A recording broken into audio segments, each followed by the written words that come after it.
Recording in progress. Okay, I'd like to convene the Single Family Design Board for November 21st, 2022. May I have roll call, please? Okay, here we go. Chair Miller, Here. Vice Chair Kalas, Here. Board Member Anderson, Here. Board Member O'Killian, Here. Board Member Klein. Here. And we have quorum. Thank you. All right, thank you.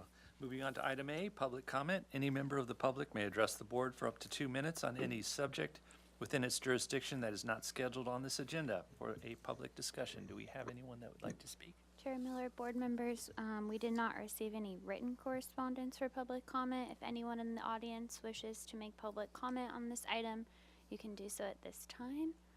And while we're waiting on that, Ms. Gu, do you see any raised hands on Zoom? In checking Zoom, I do not see any attendees and no raised hands. Thank you. Okay, seeing none in person, we will close general public comment. All right, thank you very much. Let's moving on to item B, approval of the minutes of the Single Family Design Board for November 7th, 2022. Can we go through those items, please?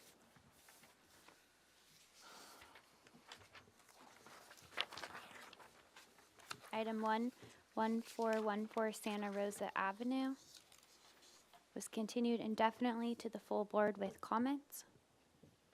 Item 2, 628 Mission Ridge Road received project design approval and was continued indefinitely to consent with comments and the required findings. Item 3, 545 La Marina Drive received project design approval and was continued indefinitely to consent with comments and the required findings. Item 4, 2731 El Prado Road received project design approval and was continued indefinitely to consent with comments and the required findings. Item 5, 648 Ricardo Avenue received project design approval and was continued indefinitely to consent with comments and the required findings. That concludes the meeting minutes. All right, thank you. Hearing no changes or comments, may I have a motion for approval, please? I'll move. May I have a second? I'll second. Thank you. Can I have a roll call, please?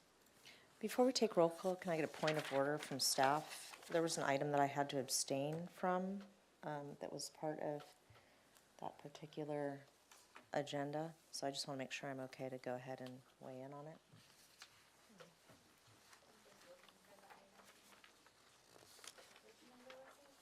It was the Mission Ridge Road item. Abstain from voting on the meeting minutes. Okay, thank you.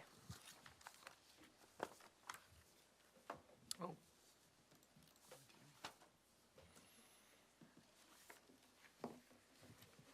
Okay, here we go.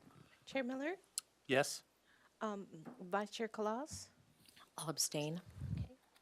Board Member Anderson, Yes. Board Member O'Killian, Yes. Board Member Klein. Yes. Motion passes. Thank you. All right, thank you very much. Okay, approval for the consent calendar for November 14th. Can we go through those items, please? Yes, item A, 690 Westmont Road. Received project design approval and final approval with comments. Item B, 1620 Eucalyptus Hill Road. Received final approval as submitted. C, 910 San Carlos Road. Received final approval as submitted. That concludes the meeting minutes. All right, thank you. May I have a motion for approval, please? I'll move. May I have a second? I'll second. Thank you. Can I have roll call, please? Here we go. Chair Miller, Yes? Vice Chair Kalas, Yes. Board Member Anderson, Yes. Board Member O'Killian, Yes. and Board Member Klein. Yes. And the motion passes. Thank you. All right, thank you. Let's moving on to November 21st, consent calendar. Can we go through those items, please? Item A, 3508 Madrona Road Drive. Was continued 2 weeks to the consent calendar with comments. Item B, is this just 0? Is there an address for this, or is this an error, Kathy? I'm sorry. This particular item did not have an address as of yet. Okay, Thank you. so East Calle Lorales. It was postponed to December 19th, 2020 at applicant's request. Item C, 965 West Mountain Drive. Received project design approval and final approval with comments and the required findings. That concludes, item D, 1224 North Ontario Road. Received project design approval and final approval with comments and the required findings. That concludes the meeting minutes. All right, thank you. May I have a motion for approval, please? I'll move. May I have a second? Second. Can I have a roll call, please? Okay, here we go. Chair Miller, Yes? Vice Chair Kalaus, Yes. Board Member Anderson. Yes. Board Member Killian, Yes. Board Member Klein. Yes. And a motion passes. Thank you. Okay, thank you very much. All right, let's move on to item D. Announcements, requests by applicants for continuances and withdrawals, future agenda items, and appeals. Do we have anyone that would like to speak or anything like that? Chair Miller, board members, a couple announcements. I've sort of been repeating these. However, just as a reminder, we're hosting a special hearing next week. It's on Wednesday, not the typical day. It's also not at a typical time. We're starting at 2 o'clock and we'll be wrapped by 5:30. There'll be 3 items to accommodate that timing. Also, City Council should be appointing a new member on December 6th, so stay tuned on that. And the SFDB quorum and membership changes take effect on December 1st. Okay, thank you very much. All right, I don't believe we have any subcommittee reports at this time, so let's move on to our first item, 1218 Shoreline Drive. If someone is here to represent that project, you can come forward, and I'll read into the record. It's a project, they're requesting project design approval. It's a proposal to demolish an existing 1,038 square foot single unit residence, including all other on-site structures, and construct a new 1,876 square foot, 2-story single unit residence with a 843 square foot, 100% below grade basement, and a new detached accessory building comprised of a 403 square foot garage with a 340 square foot accessory dwelling unit above. The project includes 557 cubic yards of cut, 52 cubic yards of fill, and 505 cubic yards of export, hardscape and landscape improvements, and a new curb cut. The proposed total of 2,619 square foot on a 5,676 square foot lot is 100% of the maximum required Florida lot area ratio. Planning Commission of a coastal development permit was granted on November 10th, 2022. Again, project design approval is requested.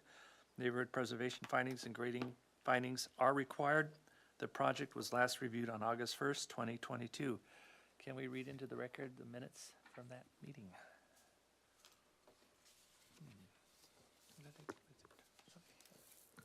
One, study the proportion of the balcony, hip roof, and glazing along the garage and accessory dwelling unit southeast elevation. 2, the board generally finds that the architectural style, materials, and overall building height are compatible with the neighborhood and are aesthetically appropriate.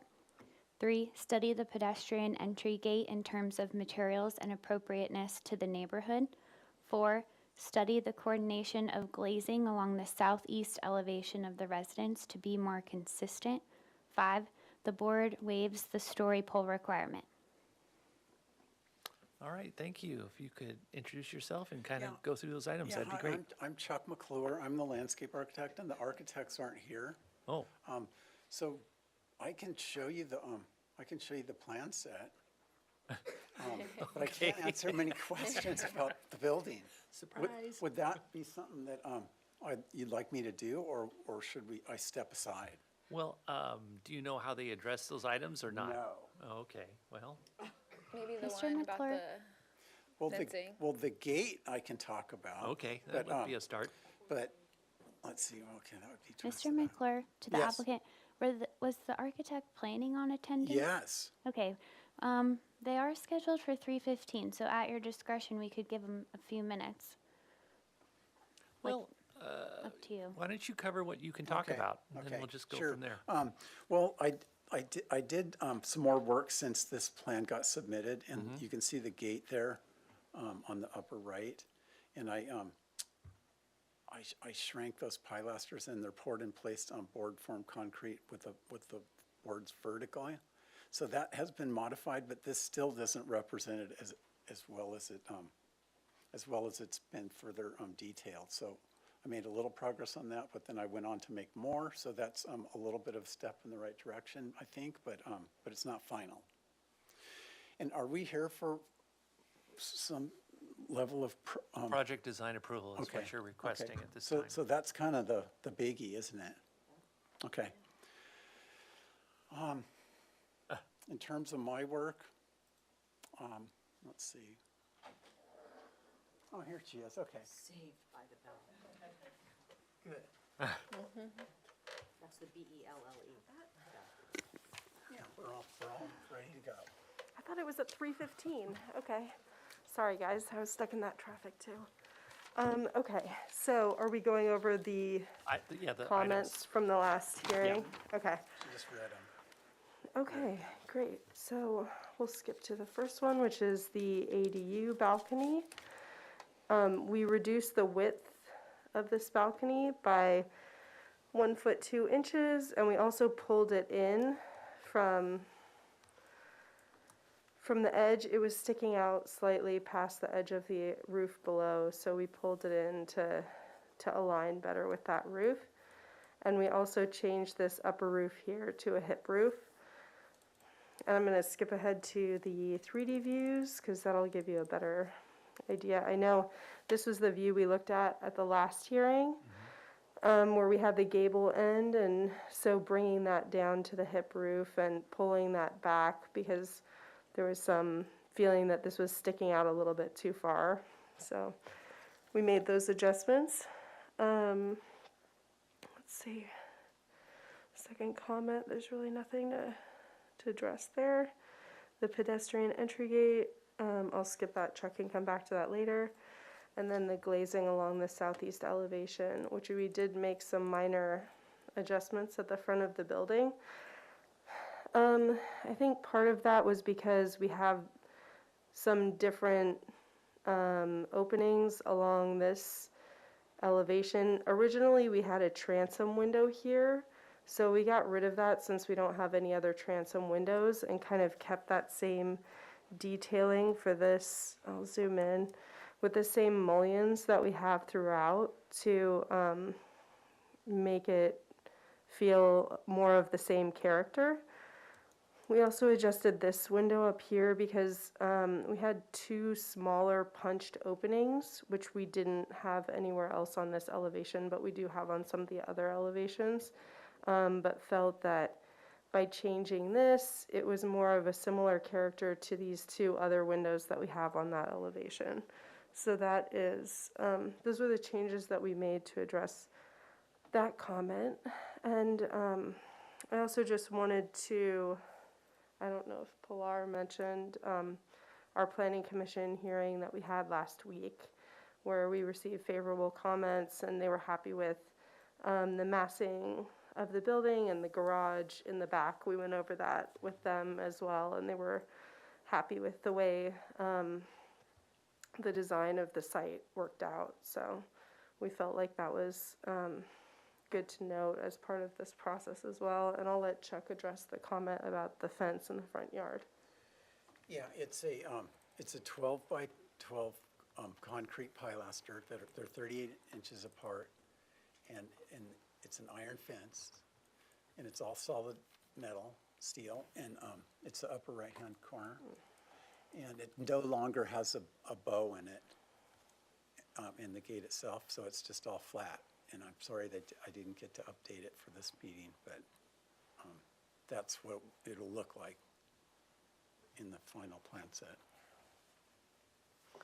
And Chuck, is the idea also that you have some planting behind this fence? Yeah, sure. So it's more of like you could go to the planning plan if you'd yeah, like. It's in there. It's more of like a hedge or something with some taller planting behind this fence to create a more natural transition to that patio area, rather than having a solid wall along that zone, to create some privacy for that front yard area. And I think that that's all. concludes our presentation then. Okay, well, thank you very much. Did we get any public comment? Ms. Gu, can you please switch to my screen? Okay, so board members, we did not receive any written correspondence on this item. However, if you're attending on Zoom and you wish to make oral public comment, please click on the raise your hand icon and staff will call on you and you can unmute yourself. And while we're waiting for those on Zoom, if anyone in the audience who wishes to make oral public comment on this item, you have 2 minutes to do so. You can fill out a speaker slip and provide it to us. Ms. Gu, are you seeing any raised hands? On checking Zoom, there are no raised hands. Thank you. Okay. Not seeing anyone in the audience for this item, we will close public comment. Back to you. All right, thank you. I'll bring it back to the board for questions. Vice Chair Kalas, do you have any questions, please? I would just like to see call them the front elevations, the southeast elevations.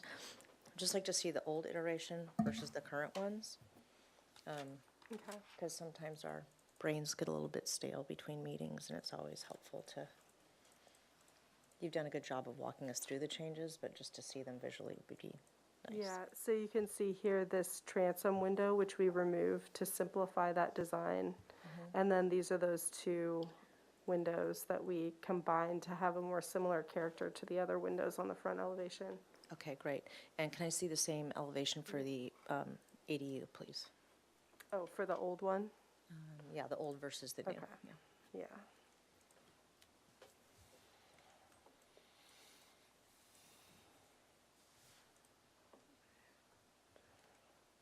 That was the old one we just saw, right? Yeah, that was the old one. I was just gonna kind of zoom into the new one so you can look Toggle at them back and forth a bit. side by side if you need to. Yeah, quiets it down a little bit. Okay. And do we have a color board? Yes, we do. Here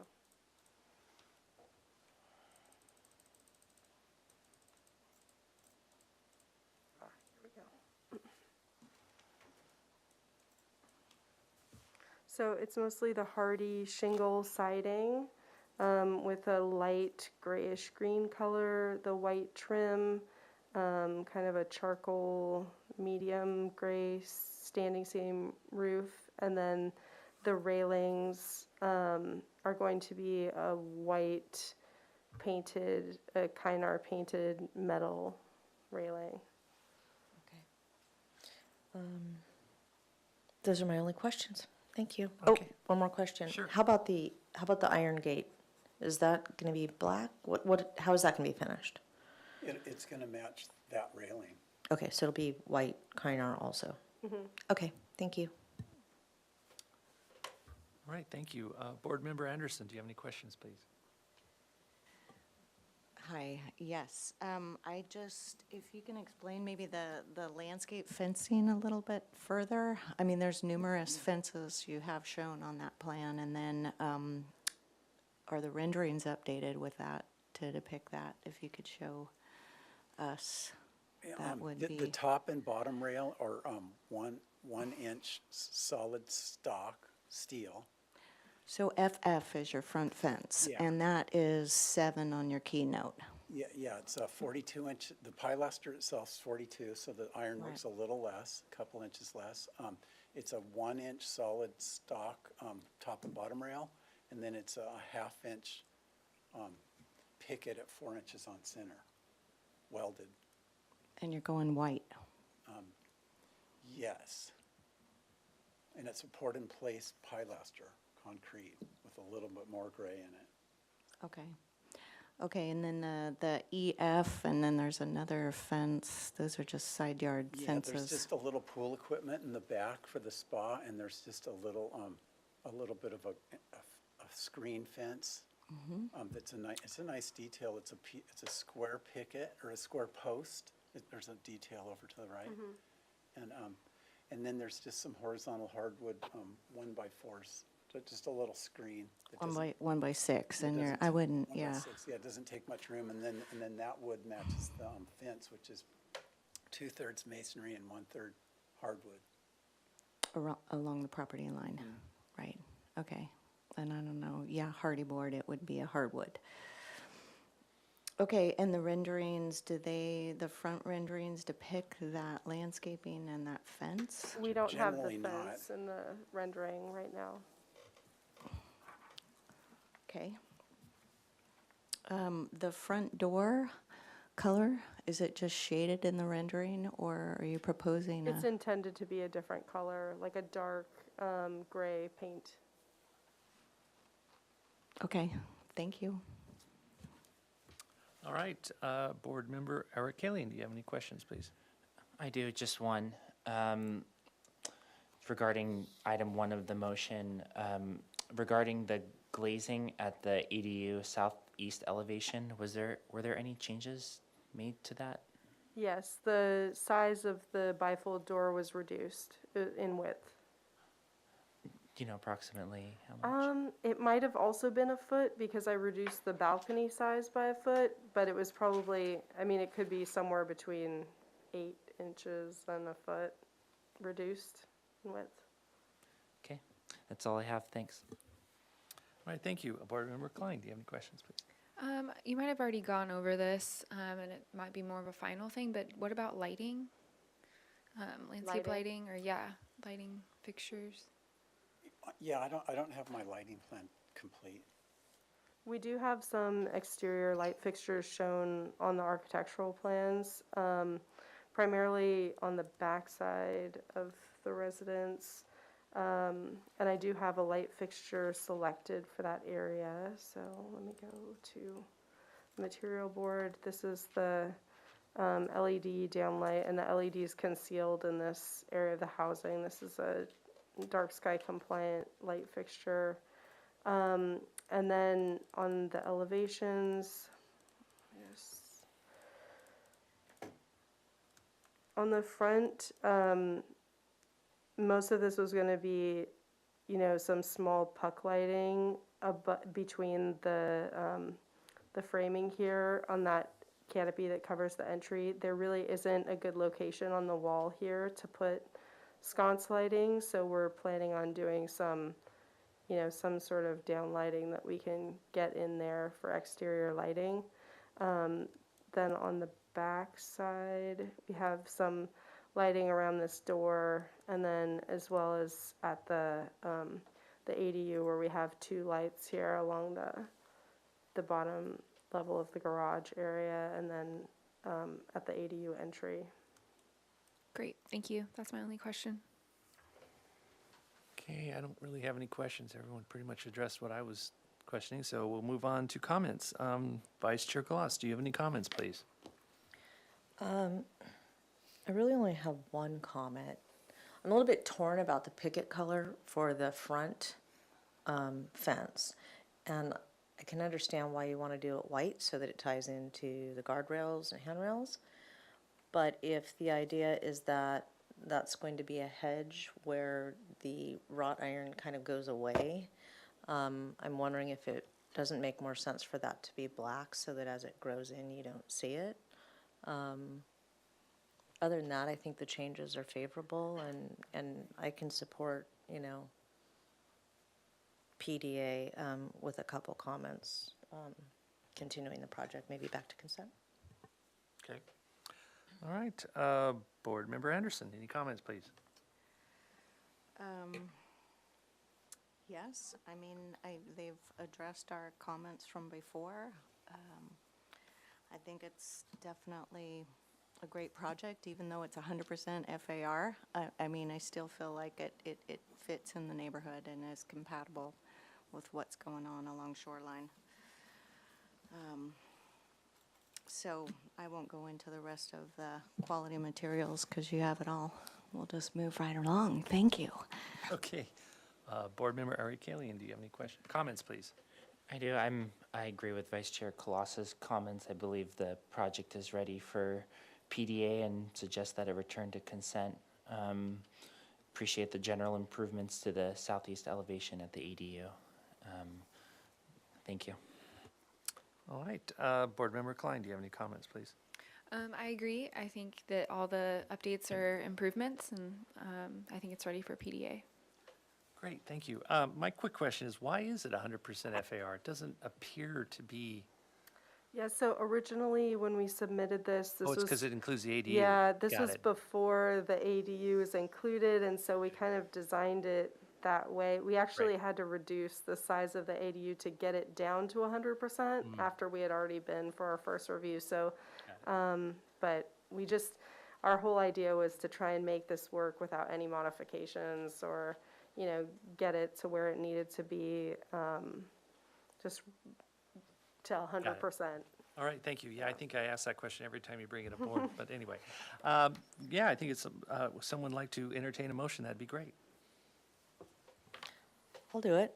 I would like to, well, pardon me, I'd like to make a motion that this project receive project design approval and that it be forwarded to consent calendar for final with the following comments. That the applicant return with final details that, that include final detailing for the front bollards, gate and fence, that the color of the masonry wall and the boards that will sit atop them on the property line, I'll call it wall, be included, that the specifications for those colors be included. I would, we'll also need to see a lighting plan, even if it's just puck lighting. And I think that's it. Thank you. May I have a second for the motion, please? Chair Miller, Vice Chair Colossus, if we Yep. could also comment, yeah, okay. If you can bring up, I was like, whoops, forgot the NPO stuff. Okay, so PDA is predicated on the fact that we can make neighborhood preservation findings and can definitely find that this is consistent in appearance and quality with the neighborhood. I think that's illustrated very well on the context illustrations that you have provided, that it's compatible with the neighborhood in size, bulk, and scale. The majority of the neighborhood is 2 stories, especially on the outside of shoreline. The architectural style is similar, and quality architectural materials are being used. I don't believe that we're removing any trees as part of this project. Is that correct? Yeah, no trees are being removed, so this is sort of a non-applicable item. Health, safety, and welfare of the public is being protected. There's nothing that would cause harm. It's gone through significant design review as it relates to good neighborhood guidelines. So you've been a part of the public process, and we haven't received any significant outcries. So it's been great, and public views are not really obstructed on this project. And since we're here for PDA, I'm assuming, and maybe staff can confirm, that they've reviewed the proposed grading on the project and that that's complete? The case planner is here and she's confirming that has been reviewed. Okay, great. So as such, you would have had to have met stringent BMPs and stormwater management guidelines. So we don't anticipate that any siltation would be required, that would be emanating from the proposed project site.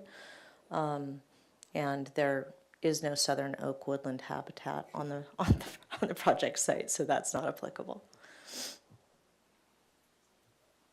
All right, thank you. Do I have a second? I'll second. Can I have a roll call, please? Here we go. Chair Miller, Yes. Vice Chair Claus, Yes. Board Member Anderson, Yes. Board Member Achillian, Yes. and Board Member Klein. Yes. Yay, motion passes. Thank you. All right, thank you. And do I announce the 10-day appeal period for this project? Starts now. All right, thank you. Before the next item, I need to, is it 3:55? We're a little early. Yeah, we can Yeah. start at 3:40. Okay. So we can take 3 over minutes, so I adjourn for let me for get, 9 minutes. adjourn for 9 minutes.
consultation.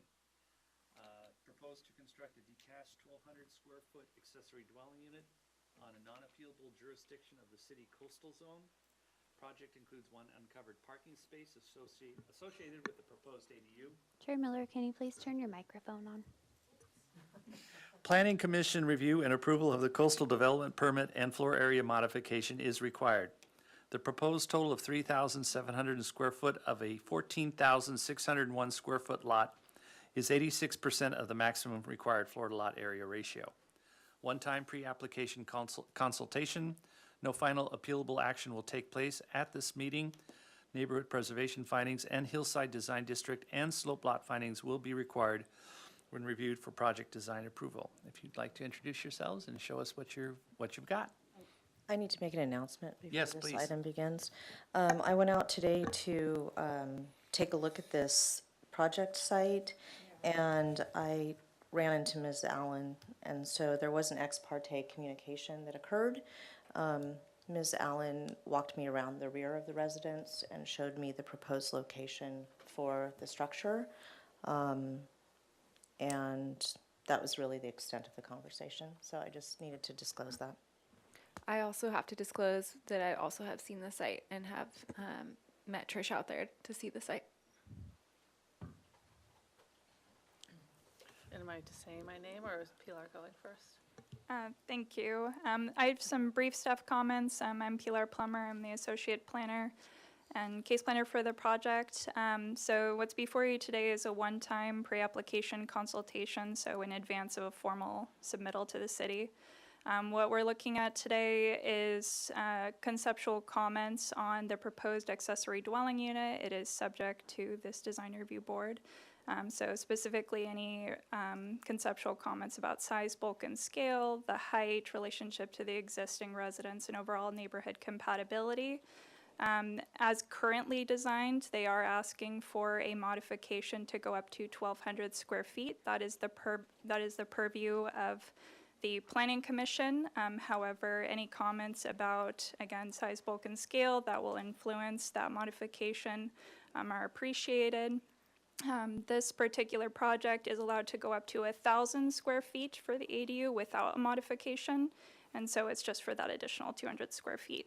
And I'll be here for any questions if you have any. I'll turn it over to Ms. Allen. Thank you. Thank you. Trish Allen with SEPS. Kate Svensson, designer for the project. And I just had a really couple quick introductory comments. Mr. Chair, you basically stated it by reading the project description into the record. We are here for design consultation. Intentionally, we want to come to you and get your early feedback. As you are aware, it's a lot of effort, investment, time, and cost to put together a formal application for any project. We've also filed a planner consultation. That's a voluntary application filing to gain some city feedback. It's been a little bit complicated with ADUs in the coastal zone, and we want to make sure that we're going in the right direction with our ADU. And as Ms. Plummer states, we are here with a two-story ADU that triggers review by this board. Further, we have asked for 200 square feet more than what is allowed based on the lot size. The lot is 14,601 square feet, so a 15,000 square foot lot would be allowed, a 1,200 square foot ADU. One of the reasons, we're really the client has program needs, wants a, modestly sized bedrooms. There are 2 bedrooms in this ADU. We'll go over those plans with you. And also a second bathroom. So that's what that additional 200 square feet provides, that livable floor area. As mentioned, we do have a an off-street parking stall for this ADU. And it has been reviewed by staff and it functions. The residence is owner occupied. The intent is that the single-family residence will be occupied by a family member, and the current owner intends to live in the ADU. I think that was important based on other ADUs that have come to this board. And with that, I'll turn it over to Kate. Thank you. Okay, I'm gonna start with a site plan. Actually, let's do for aerial photos. I don't know how many of you had a chance to see the site, but basically from the top right corner, this is the existing residence at 425 Allen Road. Taken from Allen Road. The second column of photos shows the backyard standing at the retaining wall directly behind the residence, and it's looking up to, what's that address again? 23 Wade Court. 23 Wade Court. And so if you're looking at the second from the top photo in the middle row, the ADU is proposed directly above this retaining wall on the back of the backyard. And at the bottom of the number, I can't see the numbers, but at the bottom of the second row right here is, you can see the existing slope towards the back of the property, towards this fence. And this flat area where we show our ADU located is that area outside of 30% slope going up, and I can show it to you on the this aerial. So if you look at this area, you can see the pink outlines the area that's above 30% slope, and everything below that area is decreasing. This flat area that I showed you in the photos is right exactly where we're proposing the ADU, and then right behind is our open yard. So we're backing the balcony into the 6-foot setback at the property line, and on average, the balcony is about 15 feet away from the neighbor's property line at the highest, and at the lowest, it's 6 feet away. So essentially, for us to utilize this, the 1,200 square feet and place a structure somewhere, this was the best location because of the decreased grading required for this, and the most appropriate flat area that's far away from the existing residence.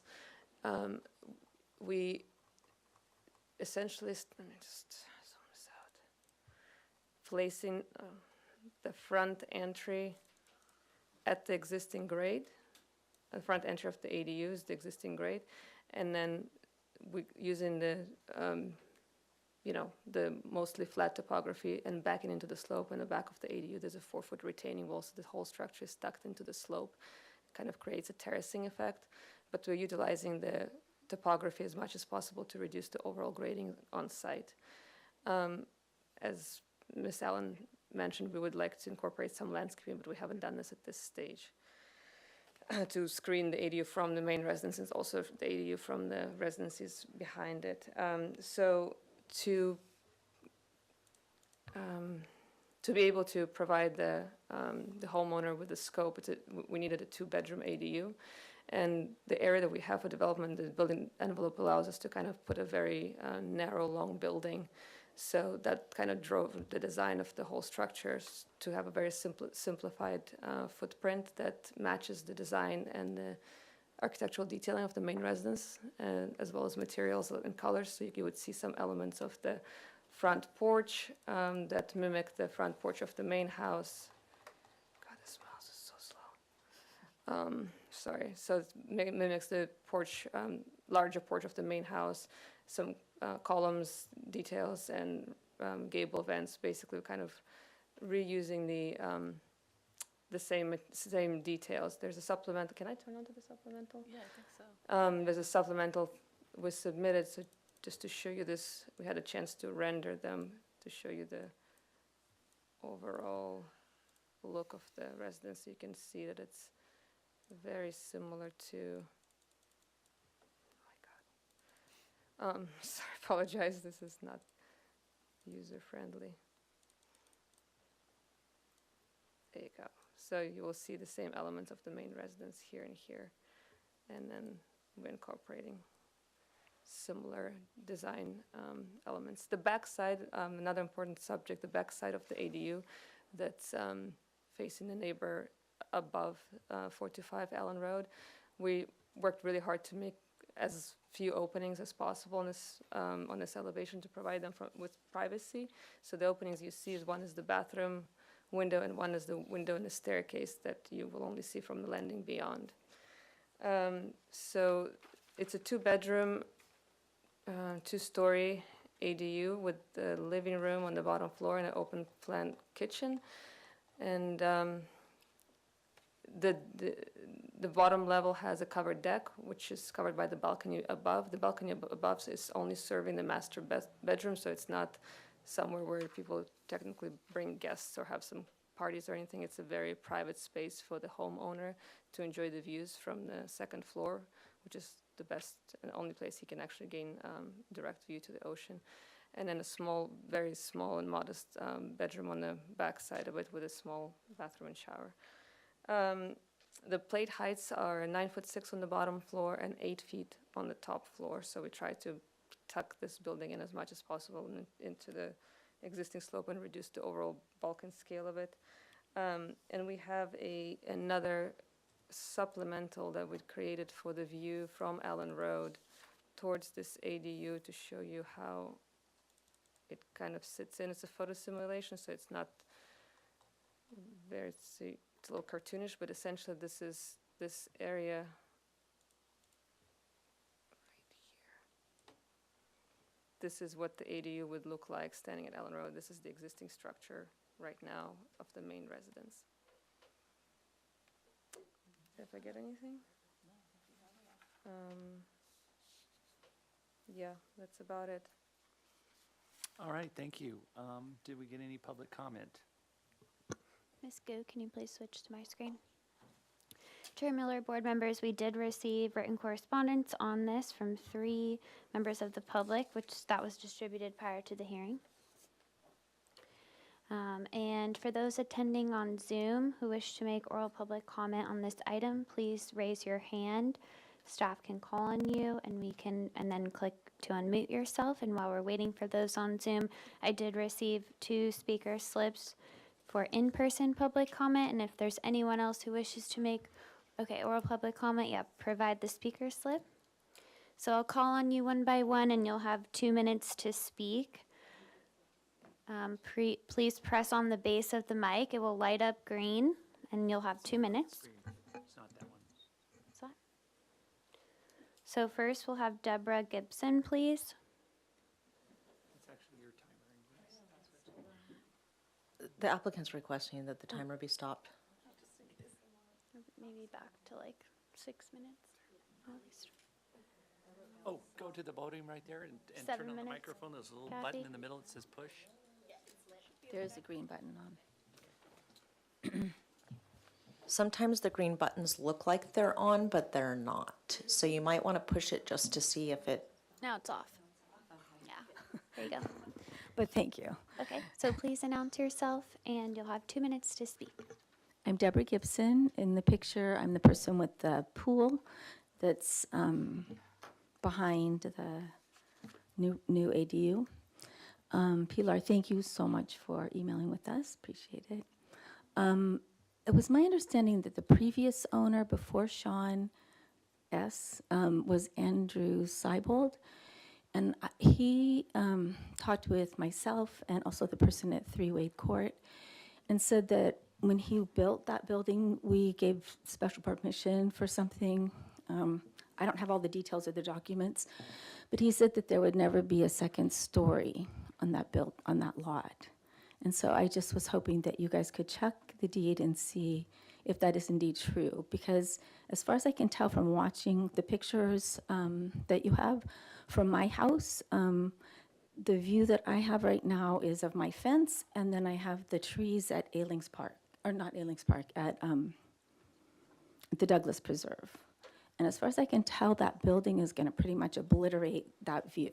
So I don't have a view of the ocean because I have a 1-story building, but I would be very unhappy if I just, out of my windows, all I could see was that ADU. My house is somewhere between 900 and 1,000 square feet, so I would not be in favor of him having the extra 200 feet. And it seems like you have taken in the slope considerations. I knew that was an issue. So that's pretty much what I have to say. All right, thank you. Okay, thank you. Next speaker, Julie Bowden, please. Oops, the microphone's on, so if you could announce yourself and you'll have 2 minutes to speak. Yes, I'm Julie Bowden. I'm at 430 Allen Road. My husband and I live directly across. First, I just wanted to say it was my impression that we should have gotten a notice about the hearing. No one in the neighborhood did. So whatever that's about, maybe I'm mistaken. I heard there's going to be a parking spot, but I see no place on the property for any parking. So that's confusing. I would like to see, maybe you can come out and do one of those poll things to see how high it's really going to be, and that might take care of Deborah's comments too. I can't remember the name of what that thing is.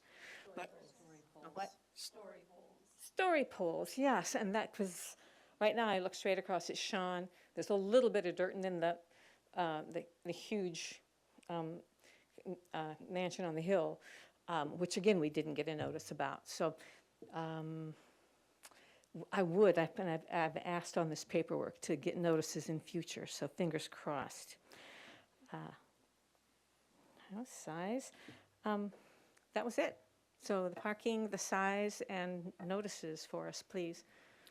Thank you. Next speaker slip I have is Carol Shaw, please.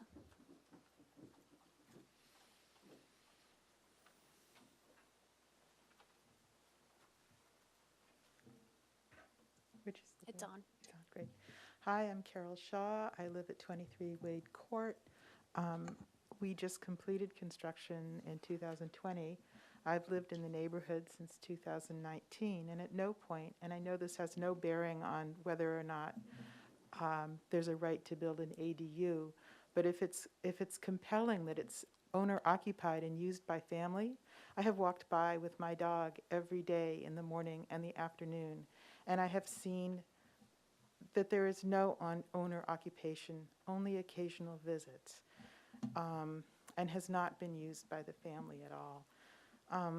I submitted a letter, and I think everything is basically laid out, but I think everybody's main concern is the siting in conjunction with the height of the proposed ADU, because I just installed picture windows on my first floor so that I could enjoy the view, and that will render my kitchen windows basically, I mean, not much of a view. So thank you very much for listening to my comment, and that's it. Thank you. All right, thank you. Thank you. And just to circle back on our Zoom public comment, Kathy, do you see any raised hands? No, there are no raised hands up for this particular item. Thank you.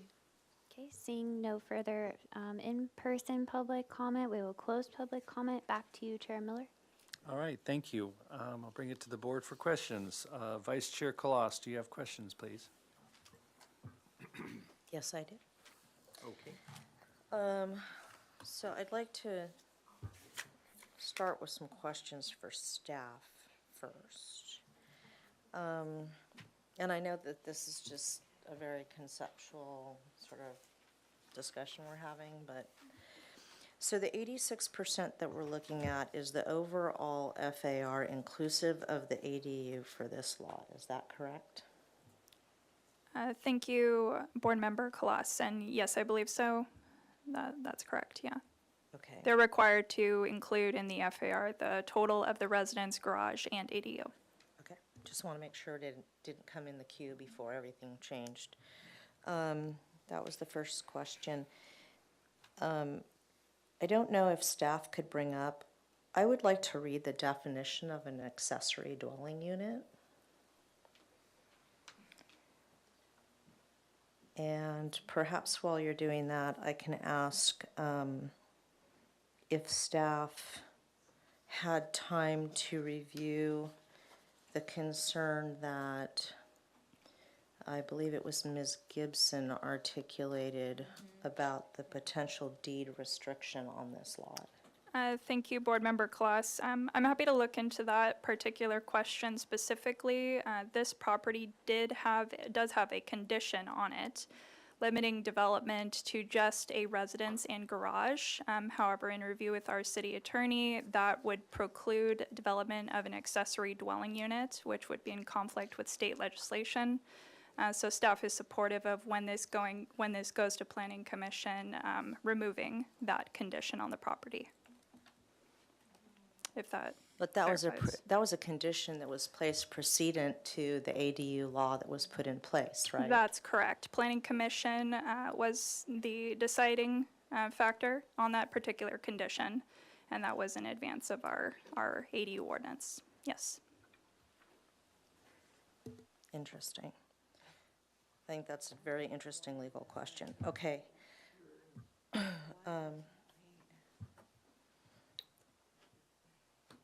Okay, does staff have a definition for accessory dwelling unit for us?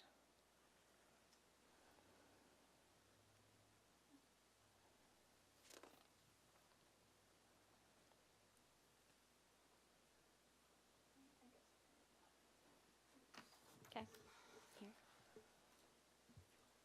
Okay. So this is per the Santa Barbara Municipal Code, coastal zoning ordinance here. The definition says accessory dwelling unit, an attached or detached residential unit that provides complete independent living facilities for one or more persons and is located on a lot with a proposed or existing primary residential unit. It shall include permanent provisions for living, sleeping, eating, cooking, and sanitation and be located on the same parcel that the primary residential unit is or will be situated. Okay, thank you. The intent in having staff read that definition, just for everyone's edification, is that the term accessory makes us feel like it should be subordinate to the primary residence, but in reality, it can almost serve as a primary residence itself. So I just wanted to reread that and understand that myself. Or have that reread.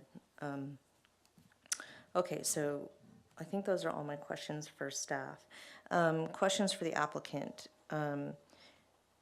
Ms. Allen, you had noted that the intent was that this would be owner occupied, or that the main residence is, but that the ADU would be. So I'm just trying to get clarification on that issue in light of the comments that I think it was Ms. Gibson made.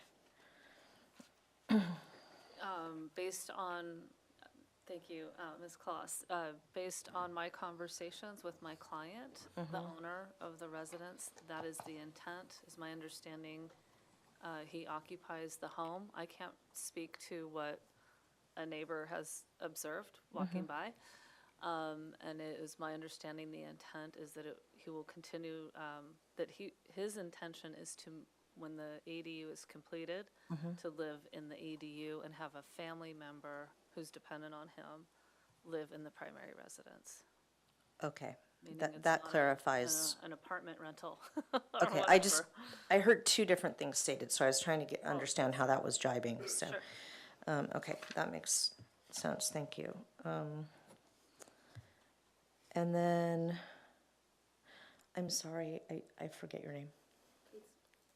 Kate Svensson. Okay, Ms. Svensson, you had mentioned that the balcony averages, I think you said it averages 15 feet from the property line, but then later you said between 6 feet and 15 feet. Right, it averages 11 feet at the highest, at the furthest distance, it's 15 feet away from the property line. It's the shortest, it's 6. Okay. Does anyone have a sense of the grading quantities that'll be involved? It's pretty minimal because we're cutting only, if you look at the topography right now, you see it's only 2 topo lines and we're crossing on the footprint of the building, and our retaining wall is only like fluctuates between 3.5 feet to 4'2". So we haven't had a chance to talk to the civil to get realistic grading quantities, but it's very, very minimal, which is why we're placing the entrance on the topo line 39 and just slightly shaving off that slope back. Okay. Can you walk us through how an occupant of the ADU would access it from the street? Like, let's say or maybe address the parking item also. It sounds like there's a parking proposed for it. So we're required, so this is the proposed parking space. Previously, the line of the driveway was running this way, so this is additional permeable, or sorry, actually, I don't know if it's permeable or not, but it's additional paving area for the parking space serving the ADU. So you can access this back patio from this side, or we can add another access point from here, and you would walk on the hardscape back up the stairs to the back of the ADU. Okay, thank you.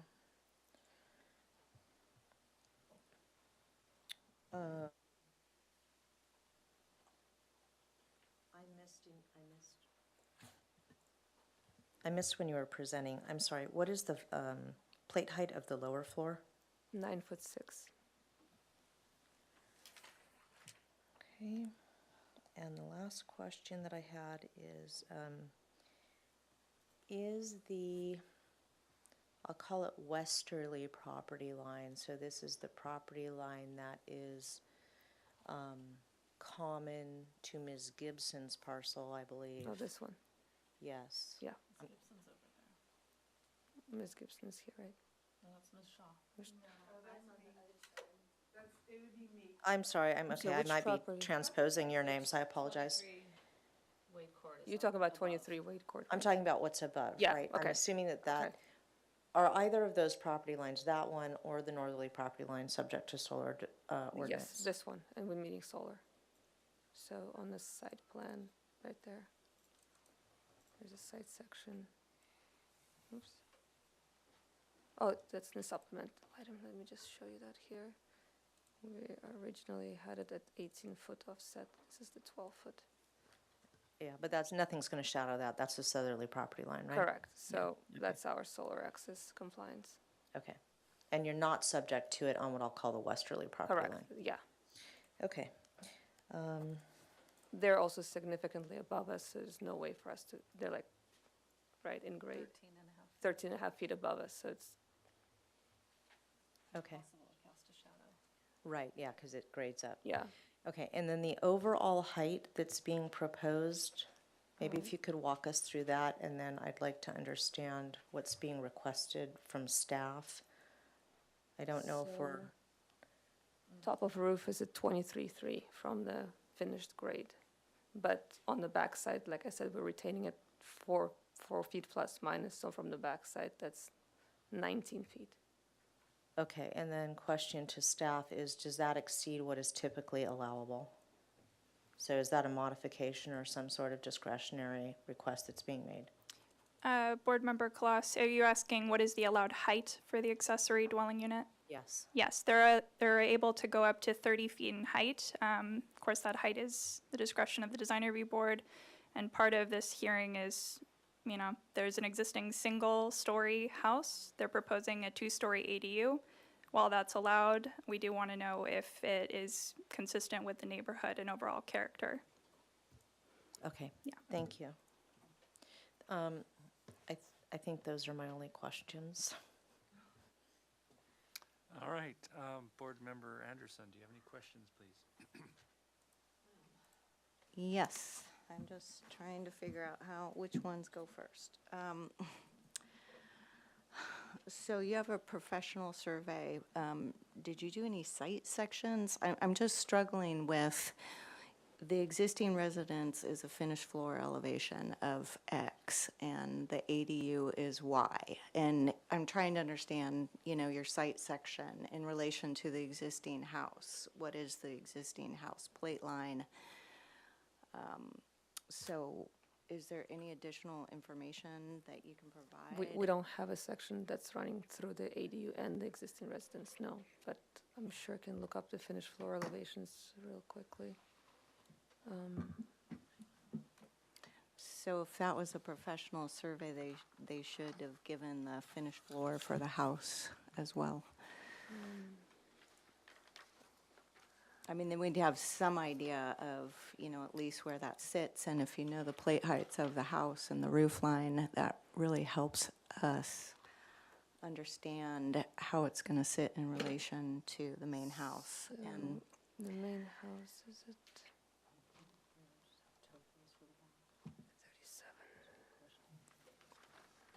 37, I'm gonna guess it's at 33.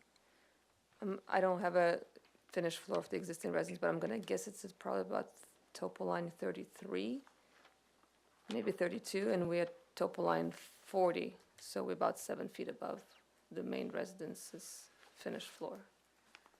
Between 6 and 7 feet, it's hard for me to estimate without that number. Yeah. And the existing house plate line, roof line, guess on what the height and are? We have a set of plans, for the main house, but since we're not proposing any work on the main house, we didn't include this in the set. I understand. I'm just, yeah, I believe it's necessary with the ADUs to understand the relation to the main house to me, and the ADU is an accessory, so it wants to be, I think, below the main house. It's accessory to me equals smaller, so I'm just, to me, when I do an ADU, it needs to relate, you need to understand how it relates to the main house, so I'm struggling with that a little bit.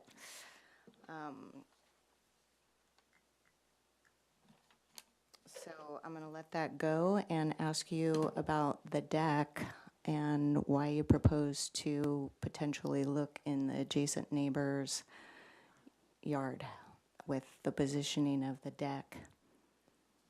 Well, the deck is facing the ocean, so obviously that's the best view for the homeowner for his purpose and use. So this would be that's basically the view that the homeowner will have. So we're not necessarily directing our views towards the neighbor. We're trying to direct them between the hillside of the Douglas Preserve and the opening at Henry's Beach. And again, it's a very private deck from the master balcony, from the master suite, so it's something that, homeowner can enjoy in the evenings at sunset and sunrise, very modest, quiet space. Right, it's just the positioning of the lots, I think, but so understood. Okay, thank you. And then I'm trying to justify, yes, because I do a lot of ADUs, and I know the square footage very well, the 200 square feet, and under, so maybe you can go over your room sizes and tell me why you need that 200 additional feet.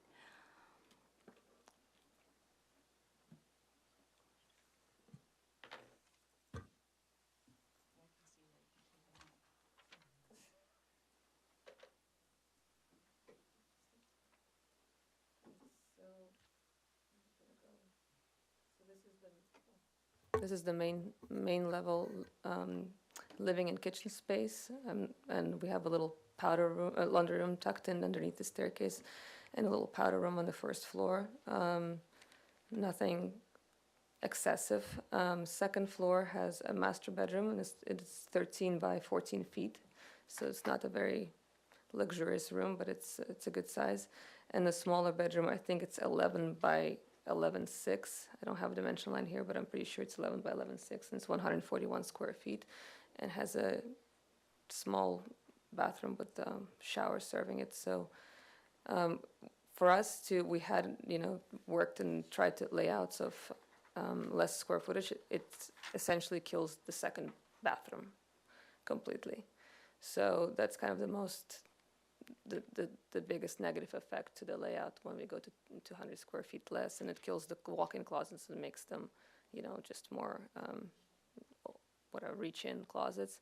But that bathroom really was the reason why we were asking for additional 200 square feet. It allowed for the powder room below and this bathroom to stack on top of each other.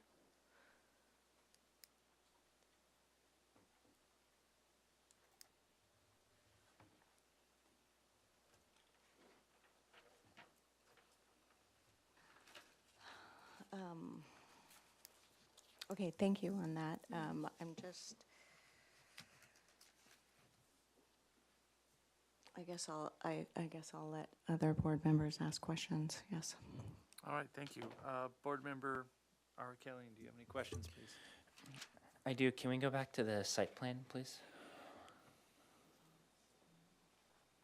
Excuse me if I missed this part of the presentation. Can you, have you considered other placing the ADU and at any other spot in the backyard, maybe more central to the lot, or?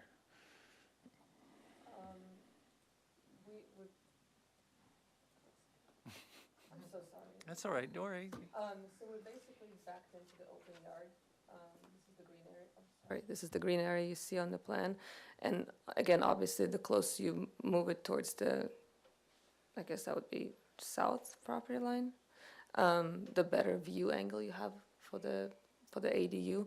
And also it provides the furthest separation from the existing residence. So the more it moves to the right, the closer it gets to the existing house.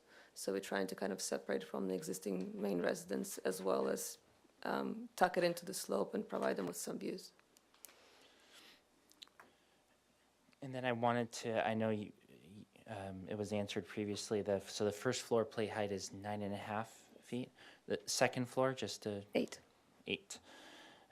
And then, can we go to the roof plan as well? Yes, I'm just gonna go here. So just want to learn more. I know you mentioned in your presentation you're going for a simplified design. Just curious, how did you arrive to this proposed roof design, and if you've considered any more varied roof lines? We didn't really. We're kind of trying to work with the existing budget and just kind of existing look of the main residence. So it's super simple structure. We could definitely differentiate on the front elevation, maybe. I think the elevation facing the ocean and the north elevation will probably stay as just simple gables. And the rear one, we're trying to make it so inconspicuous and so disappearing essentially, and to provide neighbor above from them with privacy and just kind of reduce the overall mass. So we're not proposing any gables or any large architectural elements on the side, so just reduce overall massing on that side. Okay. But on the front elevation, and we could certainly introduce the gable somewhere else if you felt that it was an improvement. And then I'm on the screen right now, side elevation north, north elevation basically, and I'm looking at those two building corners, 2 stories high. Have you considered any architectural details to soften those corners? If we can go up to the, yeah. To soften these corners? Yes. No, outside of planting, we're not proposing any other architectural. And there's a plaster corbel on the second floor at the eave line, which is matching the detail on the main residence. But other than planting and, we're not proposing any other elements on the corners. That's all I have. Thanks. All right, thank you. Board Member Klein, do you have any questions, please? Yes, could you just go over the retaining wall heights to get up to the ADU, what those are material-wise and heights? The existing ones? Yeah, so is it just going to say existing in the site plan? It looks like there's 2 walls. So all of this is existing. All of this area is existing, and the staircase up is existing. The only new retaining wall we're proposing is the one on the back of the ADU that's retaining the back side of the ADU against the existing slope and the patio as well. So that varies. I think at this level it's 2 feet at the very top level, and then it goes up to 4'4", I believe, at the highest right here. Okay, great. And then could you maybe go to the aerial view just so I can understand from a site planning perspective? I think that will be helpful to see where other residences are and why you placed it how you did. So the closest property line Right. there, where's the house there? I that believe map? it's here. That's an accessory. Sorry, that's the main house, sorry, right, and this There you go. accessory structure on that lot. Those are the same lot. Okay, well, this is the closest structure on that side. Great, those are all my questions.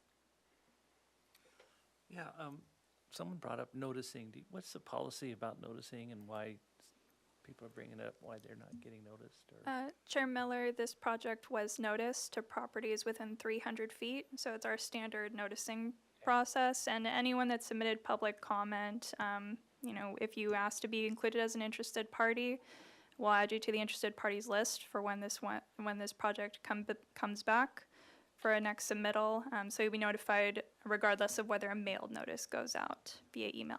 Thank you. So one of the letter writers brings up some interesting points that I want clarification. She brings up page 11, section G, height of ADU shall not exceed the following: the height of the primary residential unit, number of stories of the primary residential unit, or 17 feet. Is that still valid? Chair Miller, I'd have to look at that specific section. This, we do have architectural criteria that trigger design review for ADUs. So Yeah. for example, if you have a single-story residence and you're proposing a two-story ADU, that automatically requires design review. So that would be my guess as far as that section Well, goes. I remember trying to get a ADU permitted over a garage, and there was a 17-foot limit, which basically killed it, but then I think that changed, so I'm just curious. There's also for high fire areas, specifically foothill and extreme foothill, you're limited in height. I believe the actual height limit is 16 feet. Yeah, so you can't really go above a first story. Well, mine was on Chapala, that's why I'm just kind of, I know the rules changed, so I'm just kind of curious. As far as good neighbor policies, did you contact your neighbors? Did the owner contact the neighbors and get any kind of feedback from them? No. You can tell me, Sean. He did speak with the. 123 Wade Court was built. Oh, no, sorry. I didn't even know that. Oh, please, let me. So Sean has been in communication with the Bowdens that are here, but honestly, that was after the sign went up. Okay. For this level of a design consultation hearing to get early feedback, no, we did not. Okay. We intend to continue conversations with the neighbors, but we decided to come to you guys first. Got it. Okay, that's only fair. I think those are my questions. I'll bring it back to the board for comments. Vice Chair Kalas, do you have any comments, please? I do. So if we go back to, can we go back to the floor plans, please? And I don't want to steal your thunder, Ms. Anderson. I'm kind of on the same page with you, I think, in regards to the square footage. So, about 20 years ago, I actually had an accessory dwelling unit approved in the city before there was even such an ordinance, or it was called something else at the time. It was called a secondary dwelling unit, and you could only use 10% of the existing square footage, and there were all these requirements. Anyhow, somehow we got that passed. It was a 600 square foot unit, and I think that was the maximum allowed at the time. And I really struggled, like, how can I make this a livable unit? We designed it. I had concerns. It was built. It was a very, very livable unit, and it was split between 2 floors. So while I understand the desire to push limits and maximize development on parcels, because let's face it, property is expensive here in town, there is also sort of a sense of responsibility to neighbors and to the land that came before we did. And so I'm looking at this and I'm going, wow, does an accessory structure or accessory dwelling unit, does it really need this generous of a kitchen? Does it really need walk-in closets? Does it really need that big of a large master bedroom? The intent of this state ordinance is to create housing that is generally affordable. It's not, as I understand it anyhow, I'm not a legal authority on that, but it's not to create opulent residential housing. And I think there's easily 200 square feet in this that could be removed. So that's all to say that I'm going to have a hard time supporting the additional 200 square feet being requested, because I do think it's adding to the bulk, the height, and the scale of the project. I think it's affecting somewhat the placement of the second floor balcony that is related to privacy concerns. So that is my first comment. When I did visit the site today and was able to get into the backyard, since Ms. Allen happened to be out there, I did notice that the height of the structure, it will obstruct the view of the first floor fenestration on the house above it, I believe. And so I question the need for anything above an 8-foot plate height on the first floor.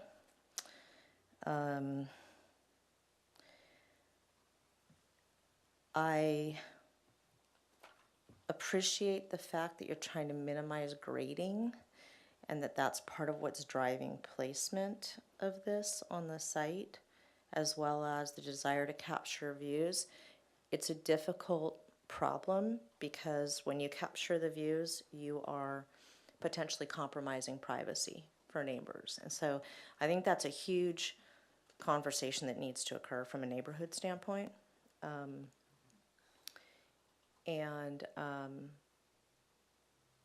I wonder if the parcel and the neighborhood wouldn't be better served by this being located somewhere else, maybe more proximate to the parking space that's being proposed. It's a question I'm asking myself. From a strictly architectural standpoint, I question the location of the chimney. In terms of this type of architecture, oftentimes you'll see the chimney on the gable end because it can engage with the roof line a little bit more. I would encourage you to keep the pitch of the roof as low as possible while still maintaining a two-piece mission tile. And I see some images of some trees that look like they're maybe being proposed for what I think is the west side. I would discourage that or encourage significant consideration about what those species will be so that it would avoid obstruction for the uphill neighbor.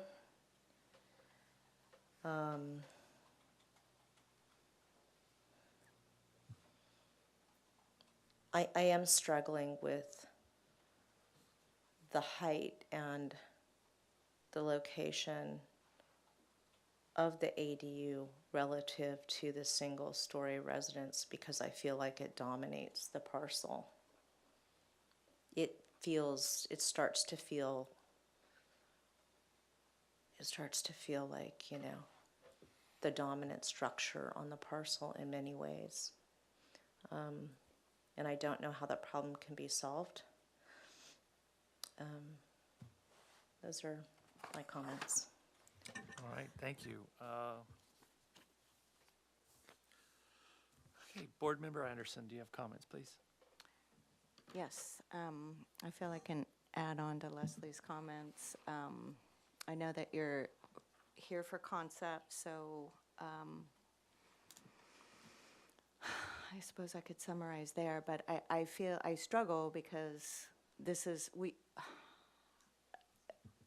don't have a site section, you know, so the relation to the existing house and how the ADU, besides this photograph and this rendering, sits and how it is above the existing residence is difficult to conclude that size and bulk of the two-story works in the neighborhood. So to summarize the concept that we're here today around, to me it feels too big. And yes, adding the 200 square feet I would not be in support of. I've pulled my hair out numerous times reducing square footage down, and you can do it with 6 inches on every wall and still keep your scope.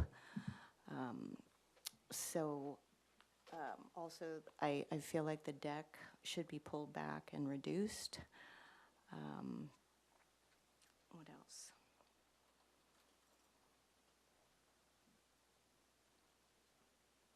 Yeah, I just, more information around the existing house and the compatible with the neighbors would be super helpful. I mean, if you're proposing this larger than, average ADU, you have to present something that's gonna, present your project well enough for us to accept that. More work in regards to drawings and photographs, and that's what I would recommend. Thank you. All right, Board Member Eric Kaling, do you have any comments, please?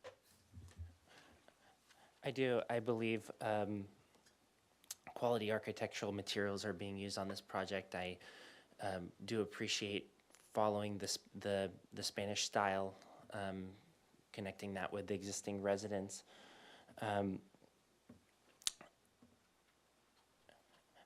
So there's one part of your presentation that really stuck to me, like all the way up to now, which you mentioned, you're going for a simplified design. I believe the proposed design is a bit too simplified as I'm looking at the varied roof lines and the varied massings with the existing residents, and I understand that there's a cost. You mentioned there's a cost conversation around why you chose to go this route, but I do not believe it's aesthetically appropriate to be this simplified.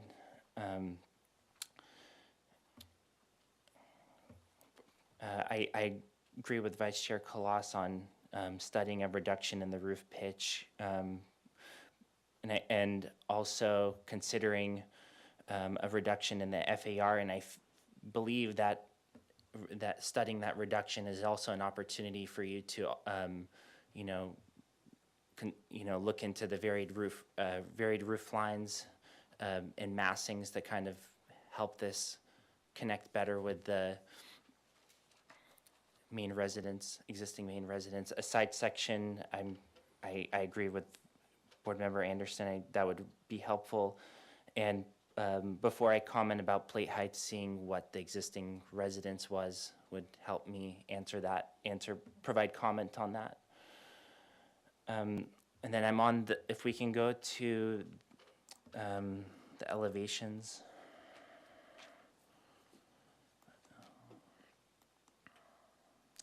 Elevation 4A, the front.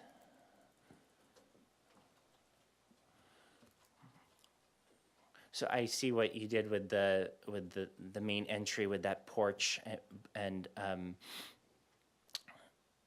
not sure the architectural vocabulary, but I'm seeing a standard 36-inch wide entry door with these grand columns and this large main entry, and maybe consider a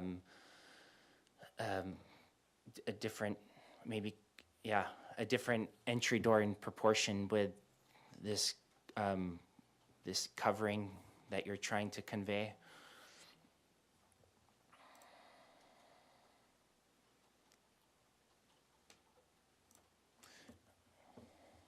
I appreciate you coming for a pre-application consultation. I've been looking at the second floor deck.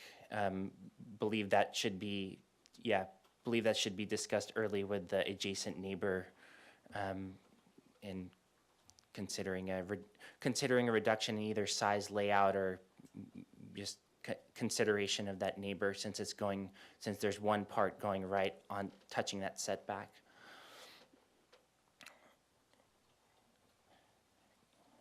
That's all I have for now. Thanks. All right, thank you. Board Member Klein. Yes, I would agree. I appreciate the materials being high quality and matching the existing residents. From a site planning perspective, I do think that the location makes the most sense. It's the furthest away from a building at the neighboring property. I appreciate the minimal windows at the back side. I think that was thoughtful for that neighbor.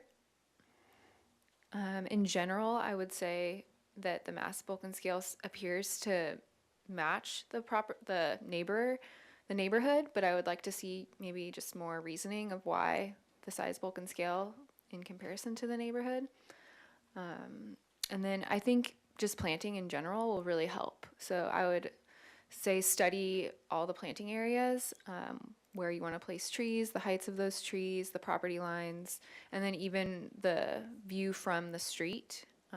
You know, can you get a tree in there where you would really hide that mass of the ADU? And those are my comments. All right, thank you. Pretty much echo what other people said. I'm kind of the argument though with that, with traditional Spanish, it's the simpler the better. So I can kind of feel that way. But I think for consultation purposes, I think you need to really get your neighbors involved and get your feedback, because they're really kind of reacting to it, and get them comfortable with what you're doing. I think the size, bulk, and scale is a little too aggressive. And the reason I say that is based on the location of their other homes. Looking at this site plan, it's sort of informing us that you're going to have to, well, you don't have to, but in terms of neighborhood compatibility and cohesion with the other neighbors, that you're going to have to reduce the site. I don't think the board's going to support the 200 square feet. You know, I was looking at it, it looks strange how it's sitting there. I would like to move it so it's against, like, parallel with the same house, so they're together rather than it floating in the middle of the yard like that. But it's like you're building another house back there, and in the old world, that's exactly what they would do. And you'd see all these little houses piled up and doing just that. So that's kind of an old world approach. It's just too big. It needs to be, and the balcony, I think that needs to be studied to be a little more respectful to the neighbors as well. So those are kind of my comments. Can I just throw one more comment out? Yeah. That I've thought about as I've listened to everybody. I think that this project as in front of us today would require a modification for the additional 200 square feet. Is that what I'm understanding? I'm wondering how the board would feel about, in an effort to reduce the mass or the second floor, and I don't know if this has been discussed with your client, this is a totally different approach, so I'm just going to throw it out there, and it may not even be desirable, but I would be supportive of an open yard modification if it meant that this would become a one-story ADU. And I think that you might be able to pull it away from that southerly property line and still get views on grade out to the ocean, which might meet the desire of your client, but reduce some of this looming sort of bird's eye view over that parcel to the south. Maybe it could be a little bit more of a rambling residence that feels a little bit more organic, more old world, like it's kind of grown over time, and that would kind of address the issues that Mr. Arakelian has talked about in terms of roofline variation. You might even be able to get a taller plate height out of it by doing that, because you're not dealing with a second story. I think that might open up some real interesting opportunities for the property, and from the street you wouldn't read the ADU as much, so it wouldn't feel as dominant on the property as it does right now. Just thought. So in making a motion, do we just write down everything that was just said, or do we need to make a formal motion? So Chair Miller, because this is a one-time consultation, there's no motion, and Okay. we've received all of your comments, Okay. so those will be provided in the minutes. All right, have fun.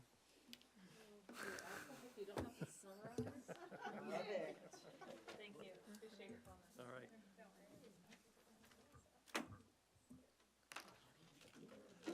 Okay, I'd like to give a 5-minute break. We will reconnect at 5:51.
Being the Single Family Design Board, we're on to item number 3. This is a continued item for requesting for project design approval. 639 Island View Drive. It's a proposal for additions to an existing 1,459 square foot single-unit residence located in the Hillside Design District, comprised of a new 987 square foot second story, including a 106 square foot upper deck, a 75 square foot entry, and 101 square foot storage addition to the existing 396 square foot garage. No changes are proposed to the existing accessory dwelling unit. Project includes new siding, a new AC condenser, and trellis. The proposed total of 3,562 square feet of development on a 10,647 square foot lot is 93% of the maximum required floor to lot area ratio.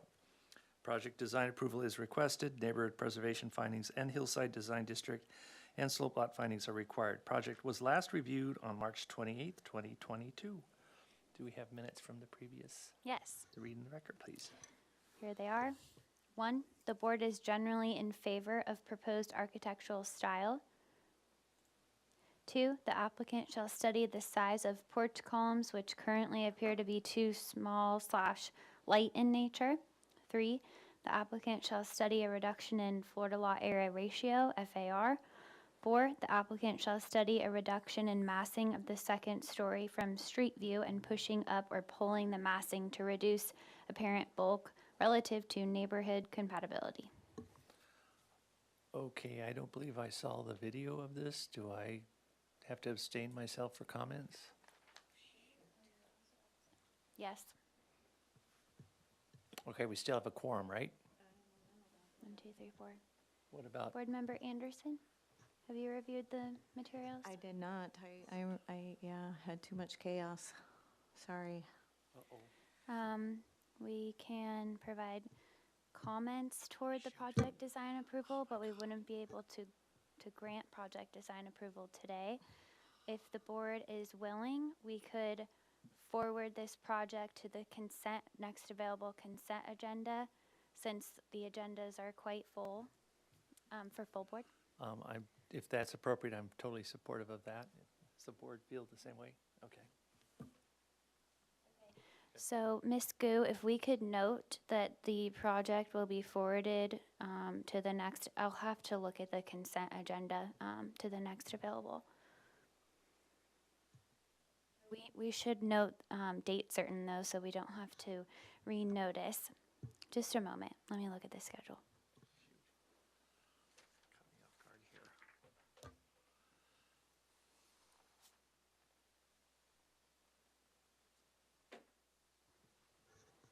It looks like there's space on the 12/12 agenda to the applicant. Does that work for you? Okay.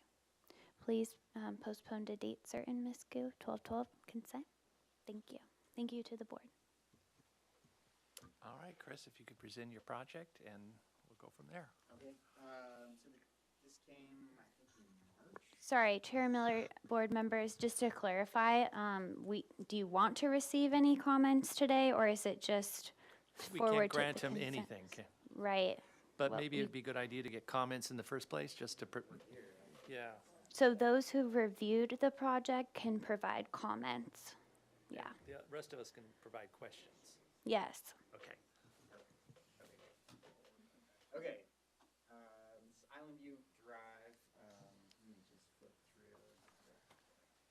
Well, while I'm on the cover, I did want to show you this. I did 2 different FAR calculators. So we're in this new, To the applicant, sorry to interrupt. If you could press the microphone on, it'll Yeah. light up green. Great. Chris Cottrell, architect. Okay, this FAR calculator is with the ADU, so we're at 93% FAR, including the existing ADU, this was one of the first ADUs to come through. Without that, we're at 80%. So the house itself it's not a huge house, but with the ADU in the backyard, it appears like that. Okay, so a couple of the comments last time were mass, bulk, and scale. I'm just going to roll through here really quickly. We're really not changing the footprint on the ground floor. I'm adding a little bump for a little entry. This is a covered entry. They're getting some storage in the garage. But other than that, on the ground level, that's our ground level moves. And then upstairs, they're getting all their bedrooms. It's a pretty big family, and they've all got their own. These are very tiny rooms. We're like 9 by 10. So it's tight up there. But last time I came, let me just get all the way to the elevations. You guys can see this better. Okay, we had gables throughout. So now we've taken the upper story and hipped everything. So that brings down both sides of the development a lot. And I think it just I think it fits a lot better. It's not great for solar, but I know we're in this push and pull. You don't get as much roof space for solar. Here it is. So we've got a gable in the middle of the house, but both sides are now hipped. And then the columns were the other question. I think we had like very spindly little, maybe 6x6s up there before. We looked at more of a Craftsman tapered column.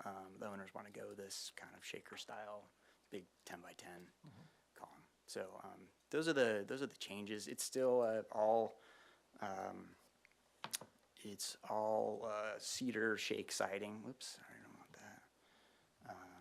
Gosh, there we go.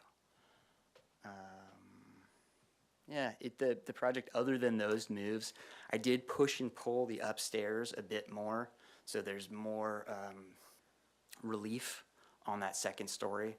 So now, like I said, it's not just those gable roofs on the ends. Now there's 4 different planes up top on the street side. And then this is just to orient you. Sorry to flip back so quickly, show you how far back from the street this actually is. We are between 40 and 35 feet back from the street. So this is that second floor line. And it's pretty far back there.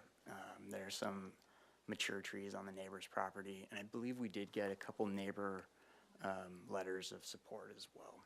So I'll keep it short there, and we'll just get any questions or comments as we go. All right, thank you. Yep. Did we get any public comment? Yes. Chair Miller, board members, we did receive 2 written correspondence on this item that was distributed prior to the hearing. Ms. Gu, can you please switch to my screen?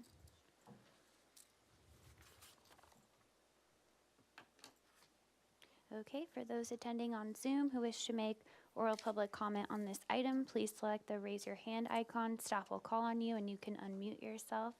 And while we're waiting for those on Zoom, anyone in the audience who wishes to make oral public comment on this item can do so at this time. I'm seeing none in the audience. Ms. Gu, do we have any raised hands on Zoom? No, I do not see any raised hands for this particular item. Thank you. Thanks. So with this, public comment is closed for this item. All right, thank you. I'll bring it back to the board for questions.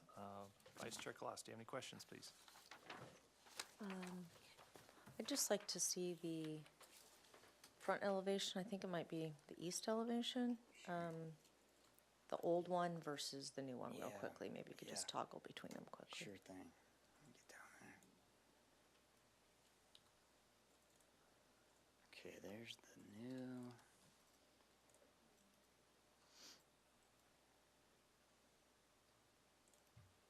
There's the old. Let me just toggle between.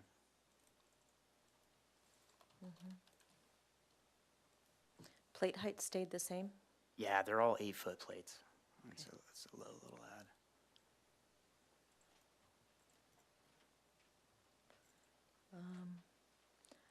Those are the only questions I had, actually. Thank you. Okay. Board Member Anderson, do you have any questions? Can you go over colors and materials? Sure. So they're looking at a pewter wood, certainteed roofing. It's kind of a nice. It's kind of a brownish. Yeah, it's dimensional, exactly. And then the cedar shake siding would be natural stain. Windows and doors would be white. Trim is off-white, white dove. They haven't figured out the deck flooring yet. My gutters and downspouts match the trim. Maybe a colored front door. I think we actually have some, I think I even missed this. We have a few colored little views on this last shot. I see this. There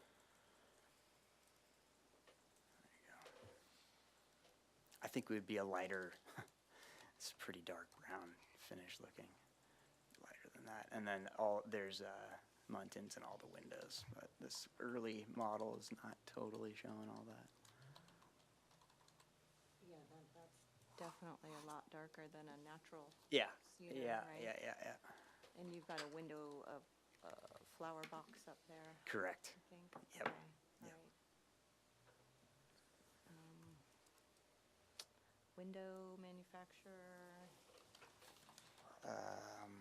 have you chosen that? Yeah, I think we're at Geldwin Sightlines, and then the doors La Cantinas. Okay, thank you. All right, thank you. Board Member Arkalian, do you have any questions, please? I do. So in your presentation, you're talking about how you pushed and pulled the second floor. Can you show me how you did it in comparison to the Yeah. previous plan set? Yeah, so I think we're the easiest way to see is probably here. Zoom in here. So this is current.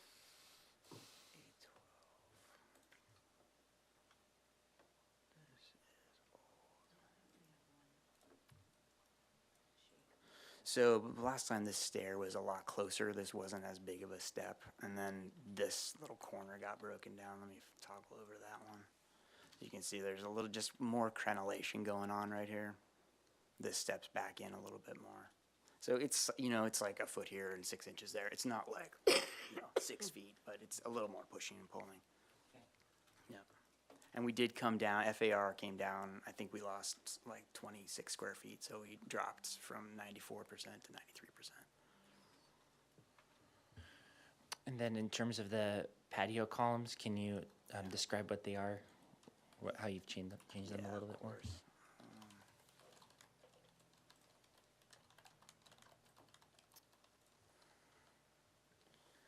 Okay, so I think it was at the entry that was the issue. And so under this, this little beam post deal, we've got, last time we showed up with little 4x4s in the very conceptual view.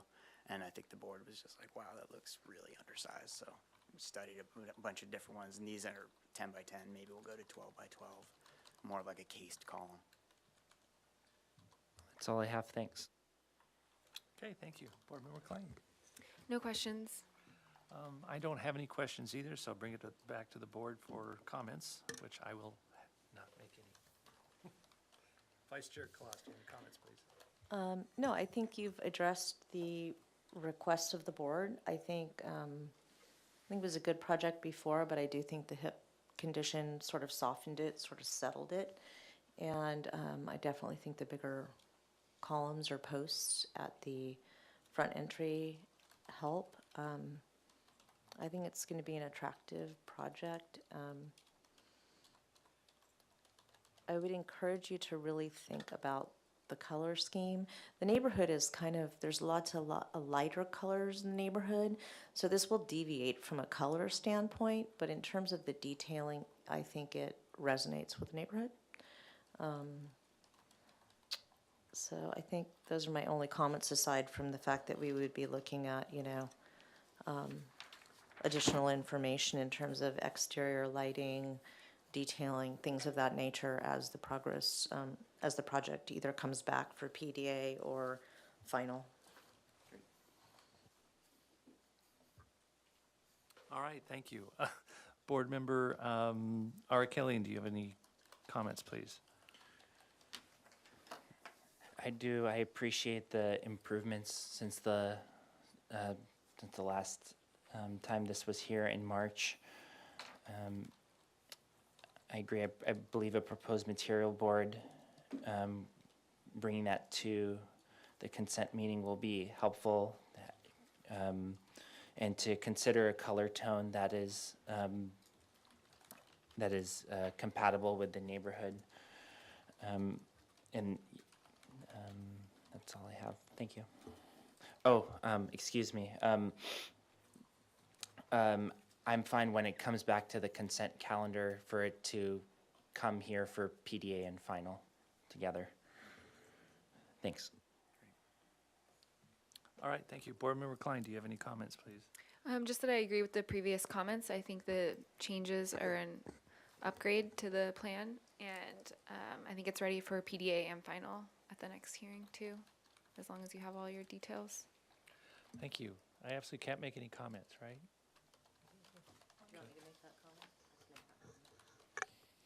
I think that Mr. Miller would like to but can't, so in terms of the fenestration that's above the entry sequence,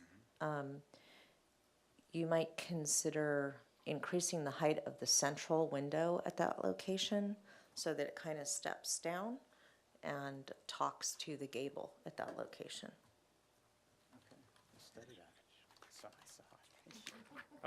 All right, thank you very much. We look forward to seeing you at. Chair Miller. Oh, This is for, okay, so right now we're discussing 639 Island View Drive. Yeah, no worries. Chair Miller and the applicant. So I'm taking a look at the schedule here, and I have an available spot on the consent agenda for 12:05 for project design approval. If you wish to go forward with project design approval and final approval, you'll likely need more time than that. Is there a preference? Yeah, I'll do PDA on the 5th. and Okay. We'll come back when we're all done. Yeah. That'd be great.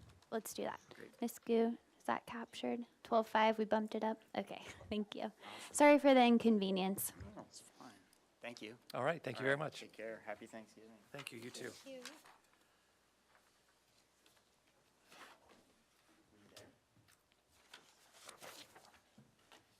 Okay, I think we can go on to item 4, right? It's If you'd like. Oh, all right, moving on to item number 4, 1337 Cliff Drive.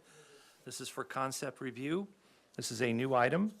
Proposal to construct an 863 square foot second story addition and a 385 square foot second story roof deck associated with an existing 1,706 square foot single unit residence and a 485 square foot attached garage located in the non-appealable jurisdiction of the coastal zone. The proposed total of 3,054 square feet of development on a 7,986 square foot lot is 96% of the required maximum floor to lot area ratio. No appealable decision will take place at this hearing. Neighborhood preservation findings will be required when the project is reviewed for project design approval. So do we have anyone here to represent the project? Uh-oh. Okay.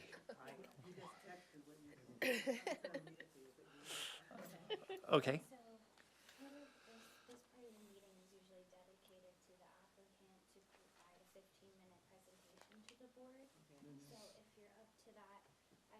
Site photos here and the drawings, so you can sort of describe the project, maybe start with the site photos, show them the site, and then you can move to the drawings. We can help you out along the way as well. We'll be happy to coach you and walk you. And so Okay. just be sure to speak into the microphone Okay. as you go. I guess we'll show you the original. If you can just start by structure. introducing Oh, yourself. I'm sorry. That's I'm okay. Brian Shoulder, and this is my wife, Janet Janet Shoulder. Shoulder. Nice to meet you. So here's the street view of the house,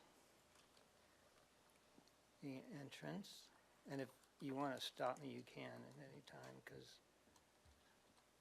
that's the That's the south side. backyard. That would be the south side.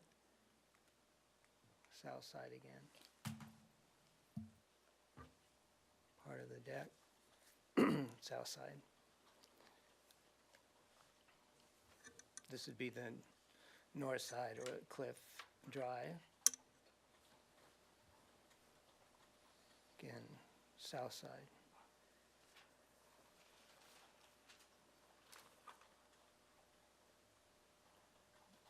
That's I think that's it. That's all of them then. small house. Okay, and then you could go to item 4 on the top, says plans. See if the- Plans. There got you it. go.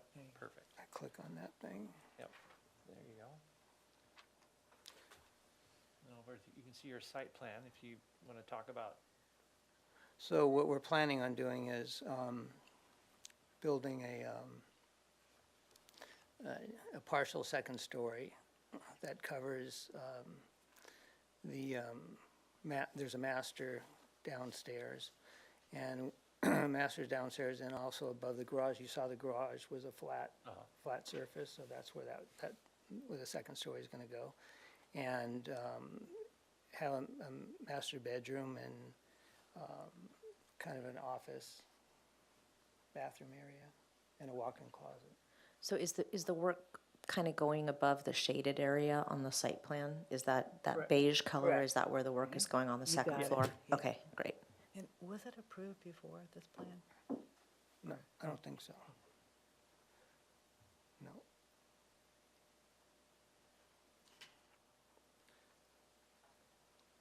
So that'll give you a better idea what's there. That's gonna be the master closet, master bath, and then a office space, bedroom, and another bathroom there.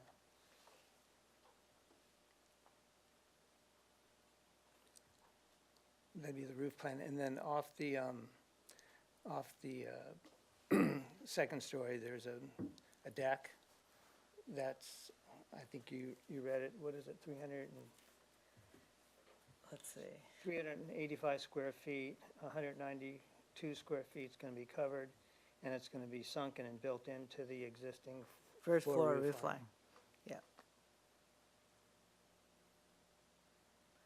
And this is consistent with numerous two-story homes around ours and Cliff Drive, San Rafael, and San Miguel that range from 2,000 square feet to 4,000. The addition will take benefit of coastal views and increase usable outdoor spaces, all without obstructing others' views. There will be no new landscaping or pavement. And we are requesting the Single Family Design Board to waive the floor to lot area supplemental requirements based on the project being 96% of maximum FAR. Our planner is Holly Garthen. And if she is present is welcome to assist or help with clarification. And then it says there was a question regarding solar access. The addition will step in 2 feet from the first floor wall. We will match the existing low slung hip roof. Our understanding is that solar access typically applies to the north property line, which in our case is in the front sidewalk. Beyond that is the street and accession parking lot.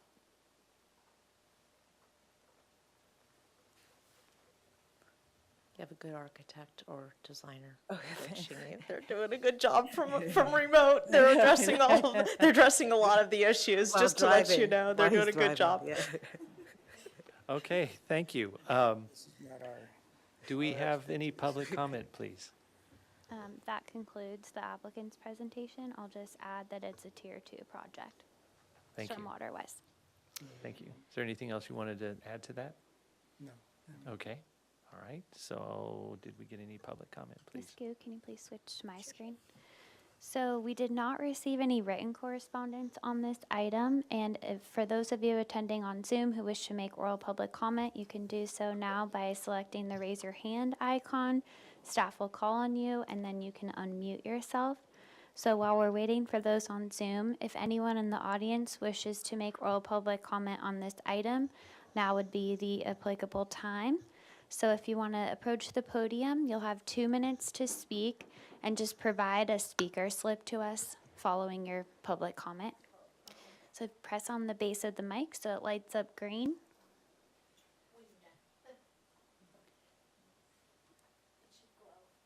There you go. And so you'll have 2 minutes if you just want to state your name for the record. And yeah. My name is Carol Pagel. My home is located on the west side of the Shoulders home. The plans show the second story to encompass the entire west side, with exception of that little inset from the present exterior wall, and which is longer than my house is. And because it's longer, and the way the sun rises and sets, it will take up most of the morning sunshine will be shaded on my west side from a second story there. So with that perspective in mind,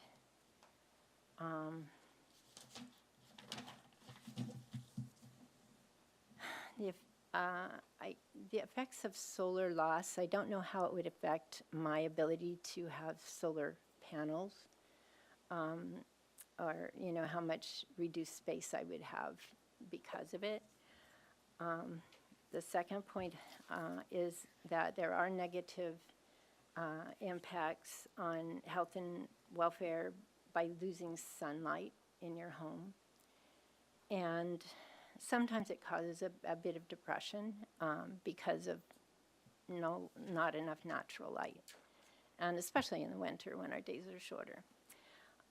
The last financial impact would be a financial impact, and that would be a decrease of property value for future sales by making those rooms on the east side of my home very dark by the shade of it. The rooms that I have on the east side of my home are the ones that I use the most. They're a bedroom, a bathroom, kitchen, and a dining area. And the dining area will get some southern sun, but in the morning it gets a lot of the really nice morning sun. So these are my points that would dramatically affect my ability to have sunshine on that side of the house. The other side of the house never gets direct sunlight anyway because there's a garage and another neighbor's house. Okay, can you wrap it up? Your 2 minutes are up. The house 2 doors down from them that has a second story, I went and looked at it. It's only about one room width, and the difference there is because of that size of that second story being smaller, it doesn't obstruct the view or the light so much in the next house. But this takes up the entire side of that house, which is bigger than the entire side of my house. and it would obstruct a lot, I mean, Okay. all of my light. All right, thank you. Thank you very Okay, much. I think we get it. All right, great. I'll bring it back to the board for questions. Vice Chair Kalas, do you have any questions, please? You might want to have your phone ready in case you need to ding your architect. Can you, well, let me ask staff, first of all. Is the westerly property line on this project subject to the solar design ordinance It standards? would be the northern property line, Vice Chair Kalas, and that's been evaluated. And I just want to add something while we're on the topic. I have feedback here that says the subject parcel was downzoned from R1 to E3 in 1975. As such, the residence is now non-conforming because the building footprint encroaches 1 foot into the 6-foot eastern interior setback, which is a 5-foot interior setback, was required when the property was zoned R1.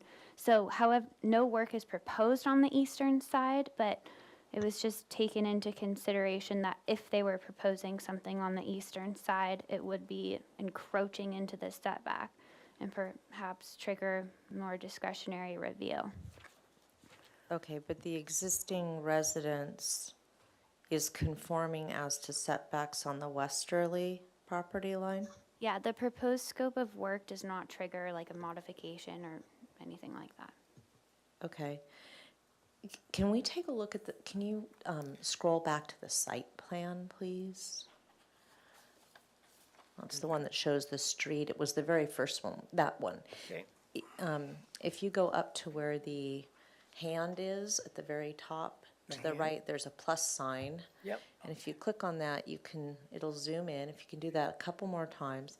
I'm trying to ascertain, and then you'll need to scroll with the scroll bar at the bottom. Okay, I got Yeah, it. you grab that and there, perfect, okay. I'm trying to understand where the front setback line is compared to the work that is being proposed. I don't see a setback line, or maybe it's that line of front setback, it's right there, okay.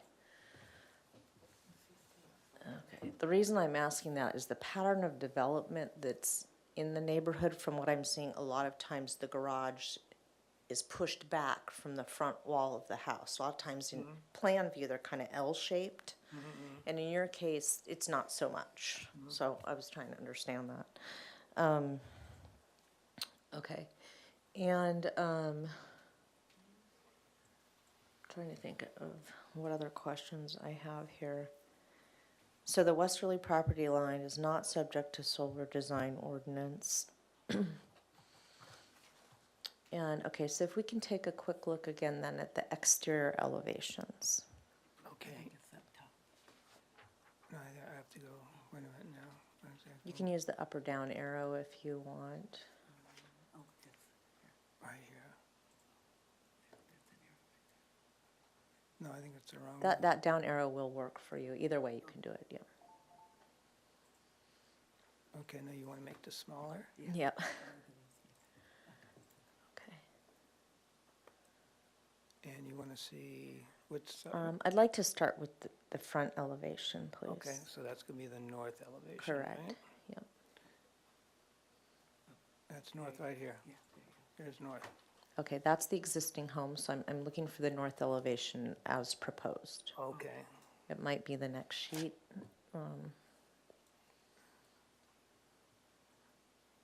There, somewhere in here, we're getting closer, there we go, okay, great.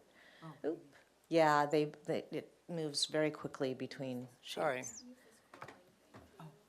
Oh, this thing right here. Maybe I can help someone. You got it? This thing. Okay. Oh, this thing. Okay, I got it. There we go. Sorry about that. We'll get there. Little handicap. That's okay, you guys, you're doing okay, we're doing all right here. Okay, so this is the front elevation, and then the dark black mass, for lack of a better way of putting it, is that, I think that's an awning, that's that awning over the kind of deck. shaded a little bit. Yeah, it's over the deck. that's the part that partially covers your, The deck, yeah. Deck. That's built into the, okay.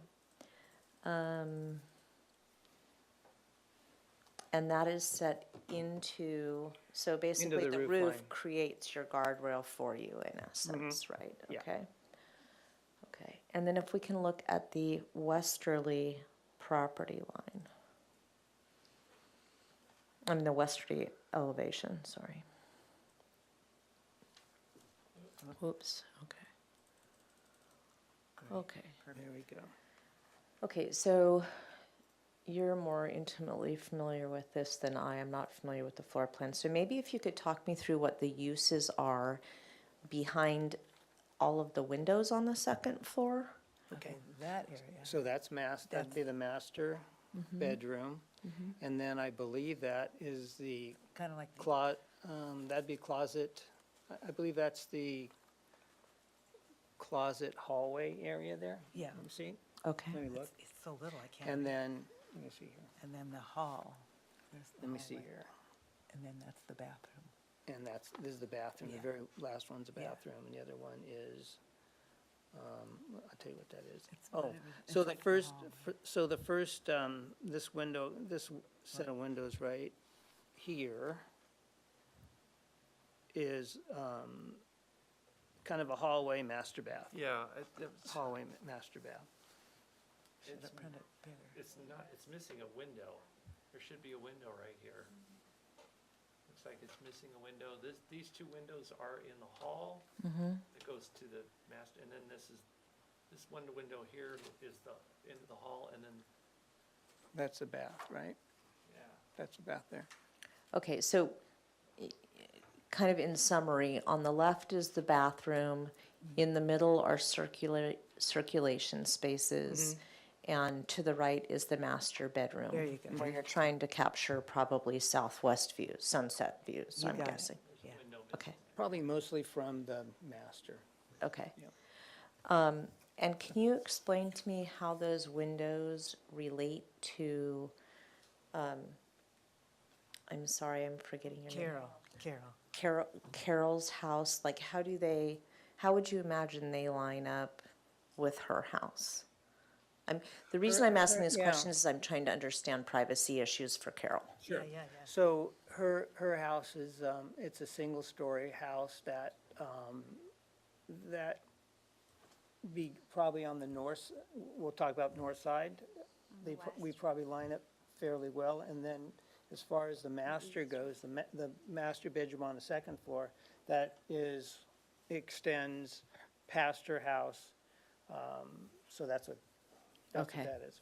But, yeah, southerly. okay. But I think her main concern is she's worried about the sun. Loss of light. Loss of light.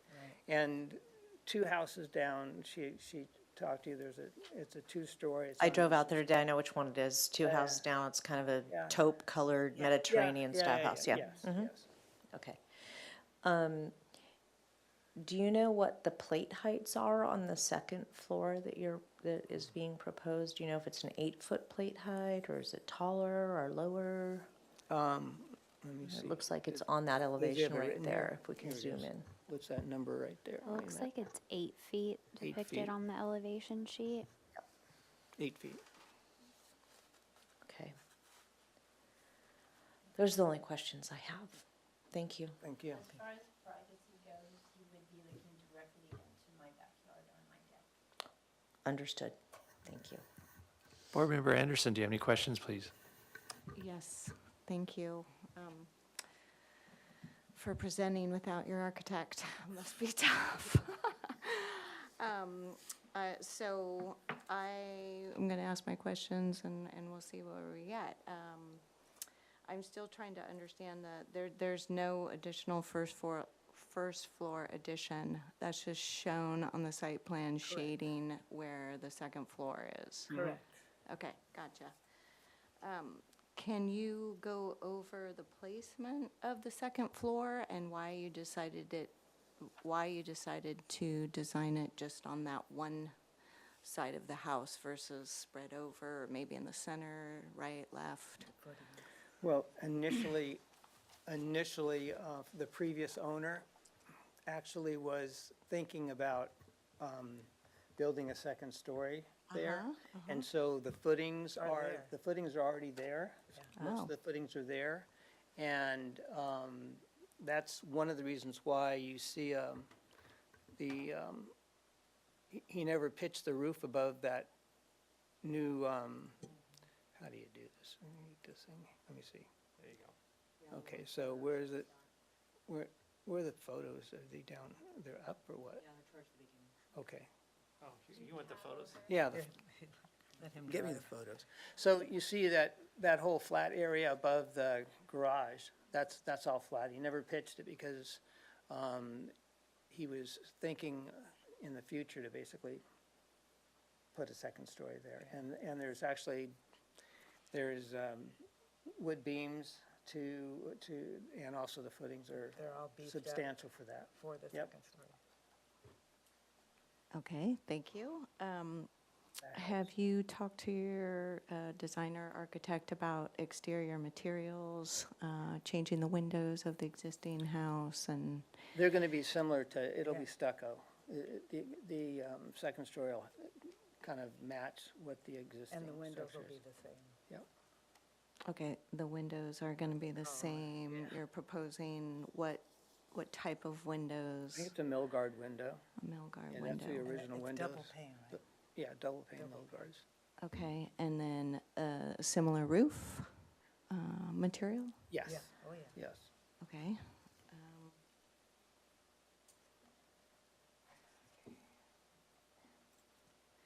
And then you talked about, that second floor deck and the positioning of that. So that is pretty much in the middle here. That's going to go in this area right here.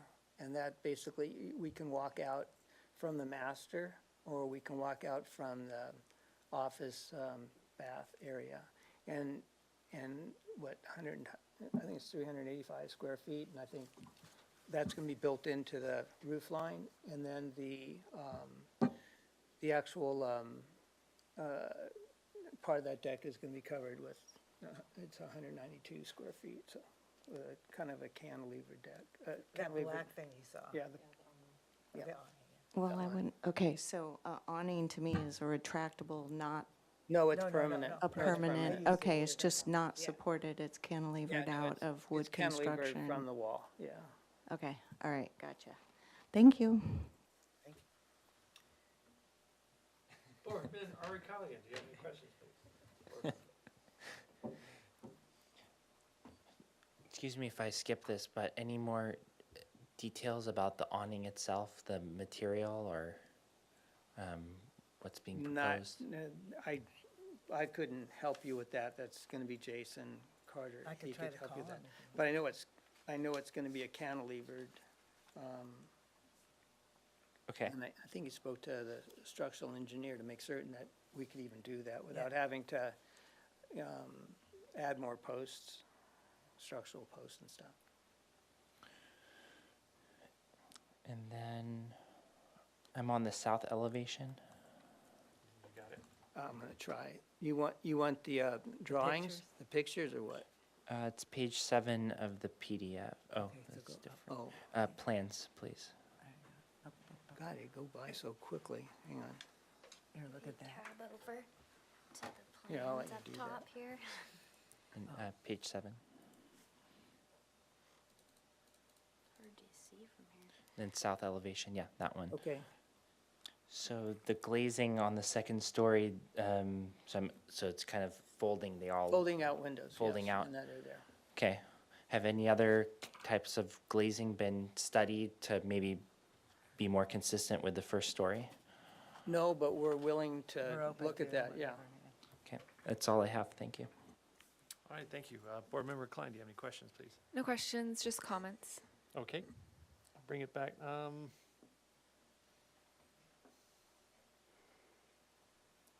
Most of my questions were already asked, so I'll bring it back to the board for comments. Vice Chair Kalas, do you have any comments, please?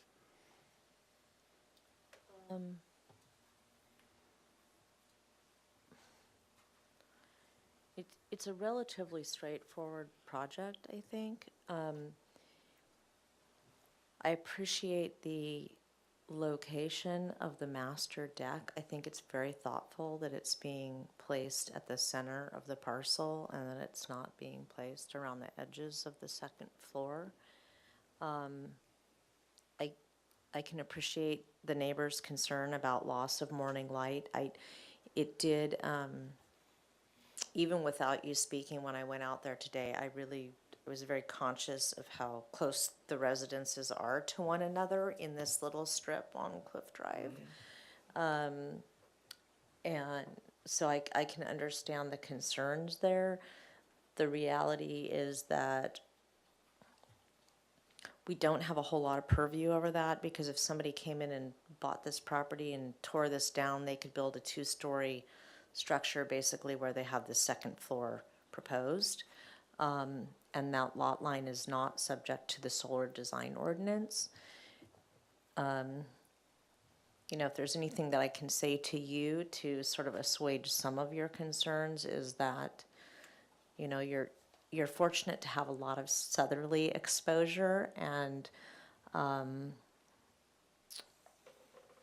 you know, I think the fact that the second floor is stepped back will help that, as well as the orientation of the roof lines. You don't have a gable that's running the other way, which is thoughtful.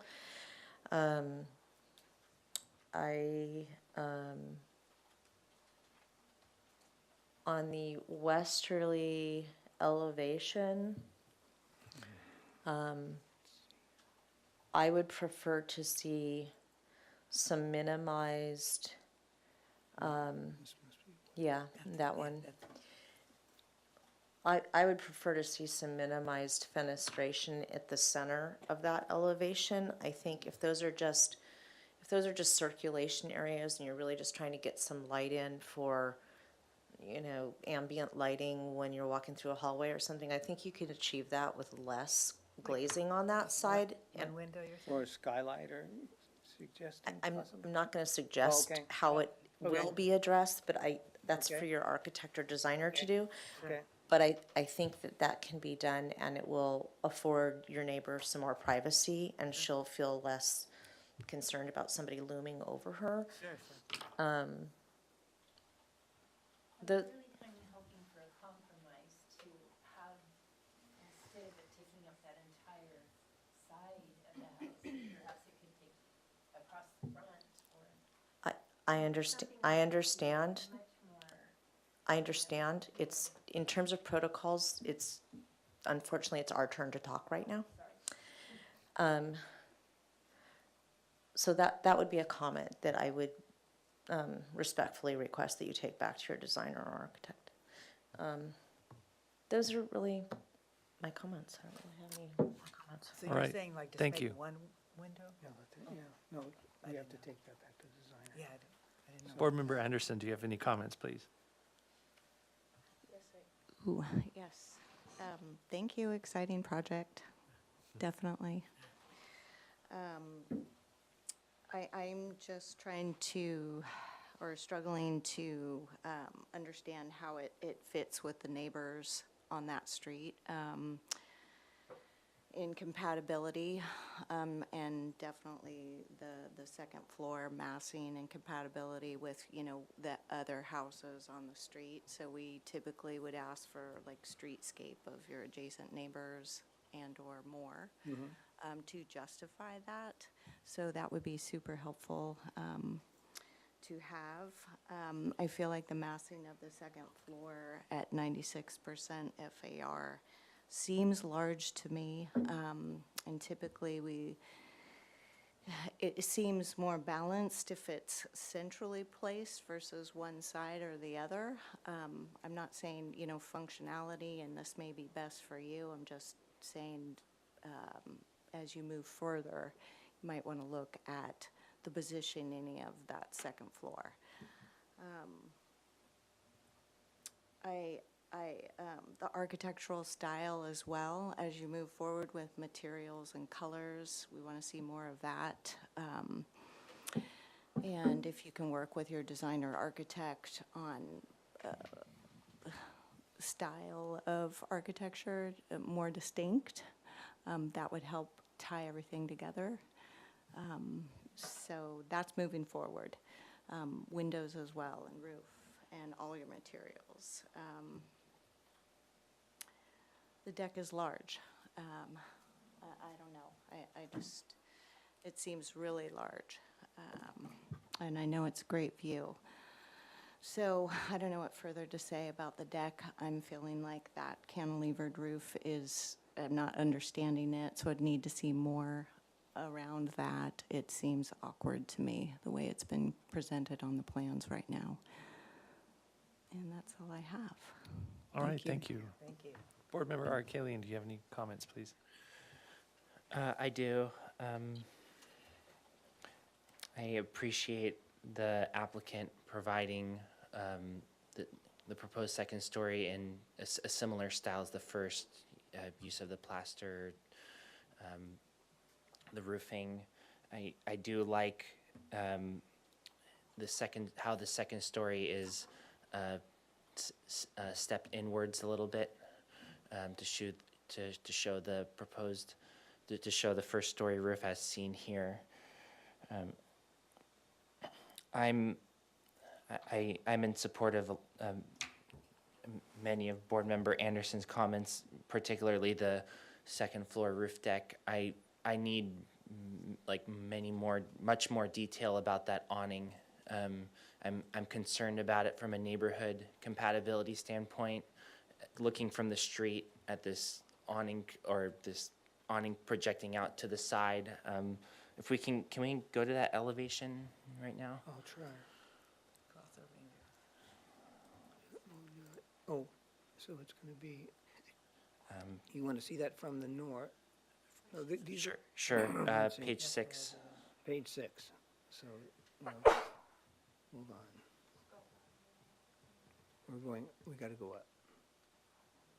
Page 6. There you go.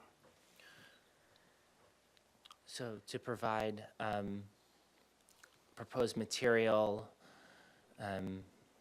additional specifications, that'd be very helpful. And also on the south elevation is meant, you propose this very large folding window. Would like to, in general, I would like if you can consider the fenestrations on the second story to generally be more consistent with what is proposed on the first story. And I also agree with Board Member Anderson on providing a streetscape of adjacent properties to just help me better understand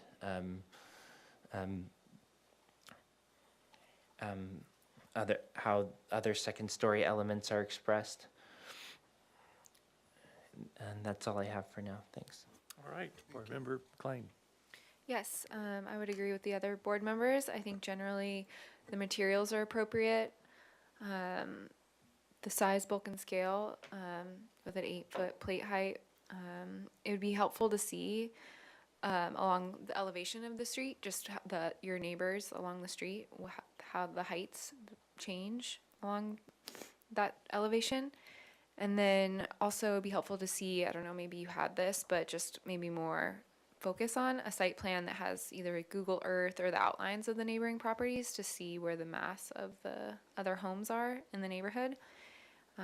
Also it'd be helpful to see along the west property line, what plant material is being grown on either side along that fence.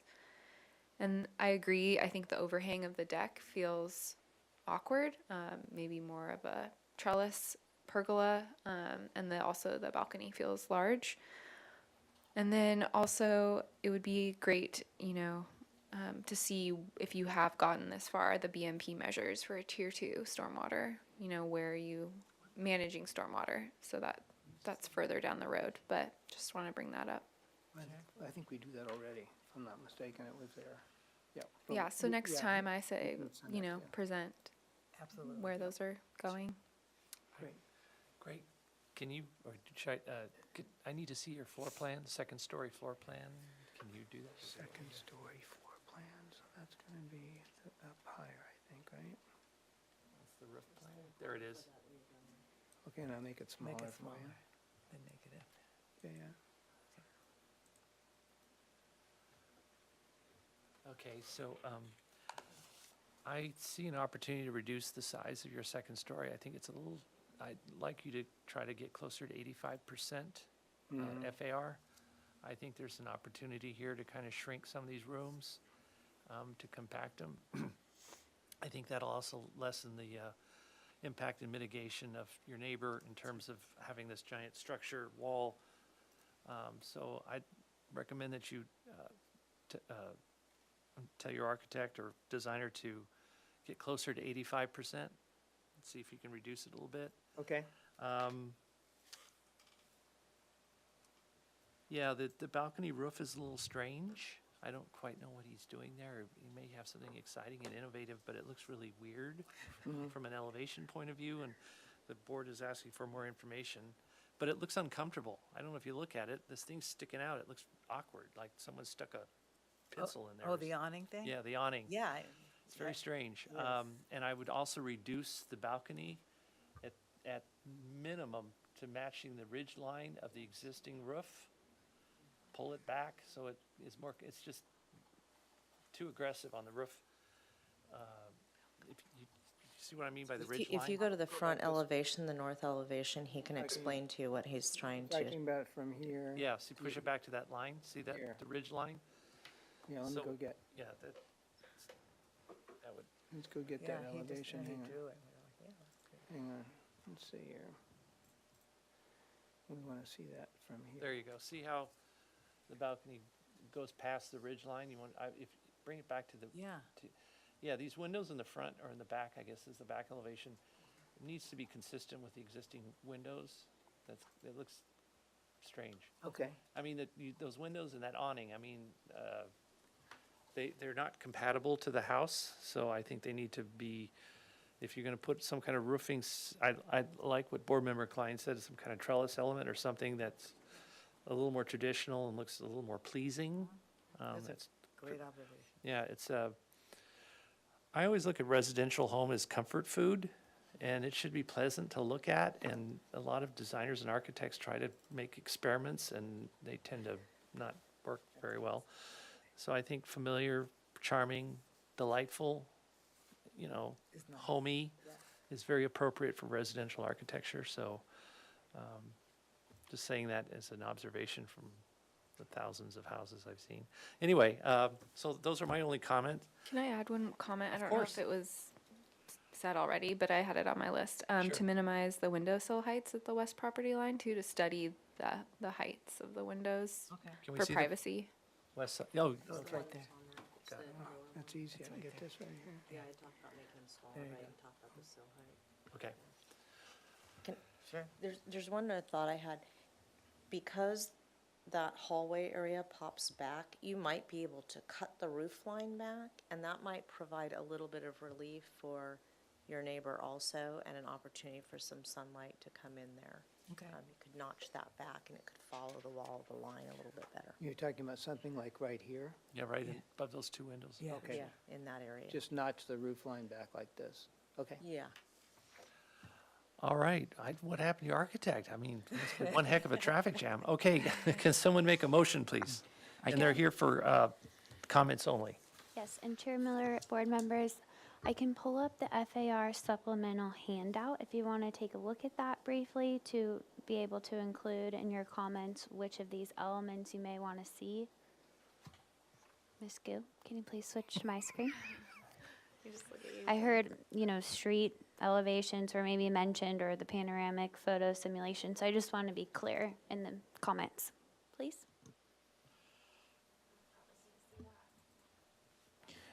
I would like to make a motion, but before I do, I wanted to ask the board what they think the applicant should provide at the next. I think street elevation was asked.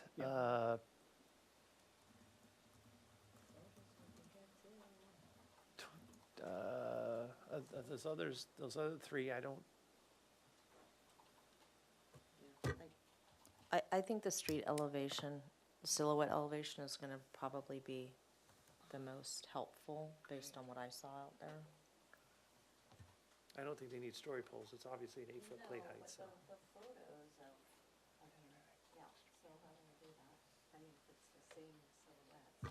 Do you want me to, I could take pictures and send them to you? No, You Jason. can't do that. It has to be on No, record. Jason will do Oh, all that. Jason will do that. Uh, Panoramic photo simulation, I think, is another thing that's, would be, so those two top items would be good to be included.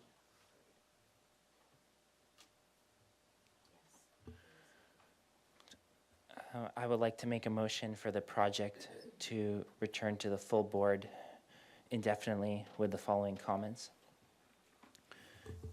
The board generally approves the location of the second-story deck, but the applicant shall study a reduction of the second-story deck, roof deck, in terms of neighborhood compatibility.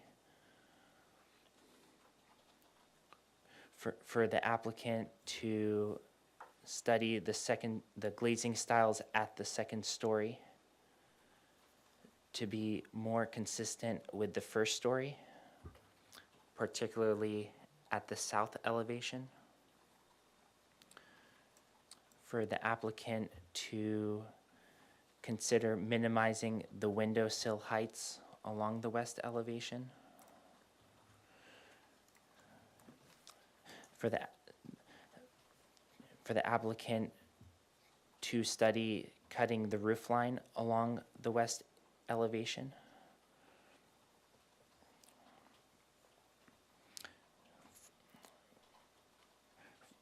For the applicant to reduce the FAR to be more consistent with the immediate neighboring properties. For the applicant to consider the second story building areas to be placed more central to the main residence rather than along the west elevation. For the applicant to study the second story overhang element to be more integrated with the proposed residence and to provide additional detailing and proposed materials. Going way off here. Go on. Sorry. And sure. I'll rephrase that one. For the applicant to study the second story overhang element.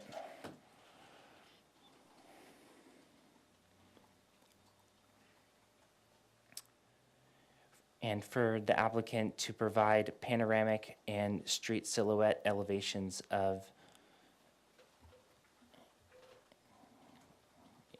in the immediate neighborhood. All right, thank you. Do I have a second?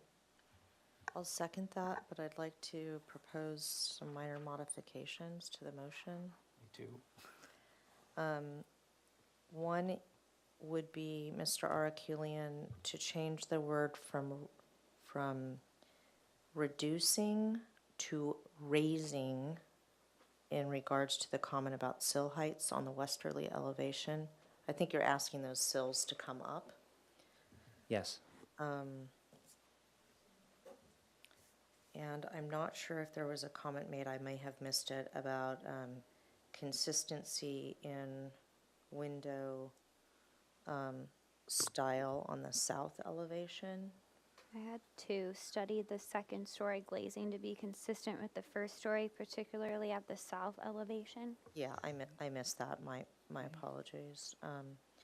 And then rather than the comment about consistency with surrounding FARs, I would respectfully request that that comment be changed, that the project just be reduced closer to 85%.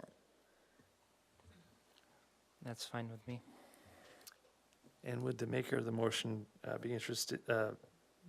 be amenable to changing the reduction to the roof deck to reduce roof deck to align with existing roof ridge.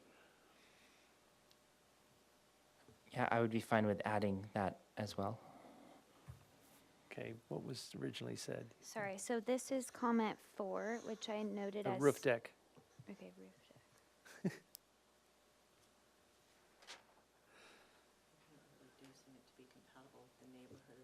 Ms. Gu, did you have this comment as number 7? And if so, can you read it back? Something about the reduction of the roof deck. I had the building areas are to be more central rather than more central rather than just along the west elevation. I don't think I can support that. I think the house, we'll see here, that was another one that got me. The house is framed to have that addition at that flat roof.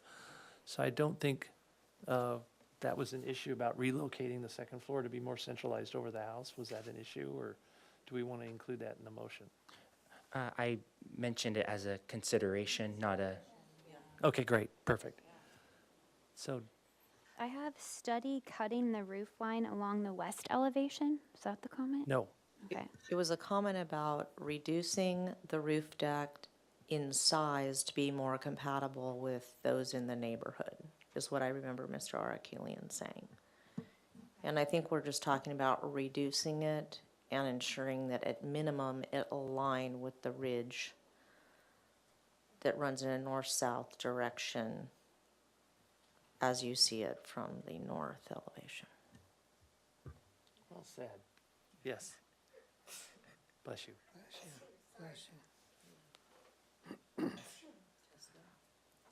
Can I add too? I mean, if the applicant chooses not to reduce to the 85% FAR, can I ask the applicant then to provide a perspective? Because you're over the 85 and/or colors and materials, a perspective drawing to help us justify that larger FAR. We can get that. Yeah. Oh, yeah. Okay. so an FAR of the surrounding, Well, a 3D perspective drawing of second floor if they're going to keep it at larger than 85%. And I think that your concern is size, bulk, and scale and the impact. That's why, yeah, 3D, yeah. if they decide not to reduce the FAR, right? Yes.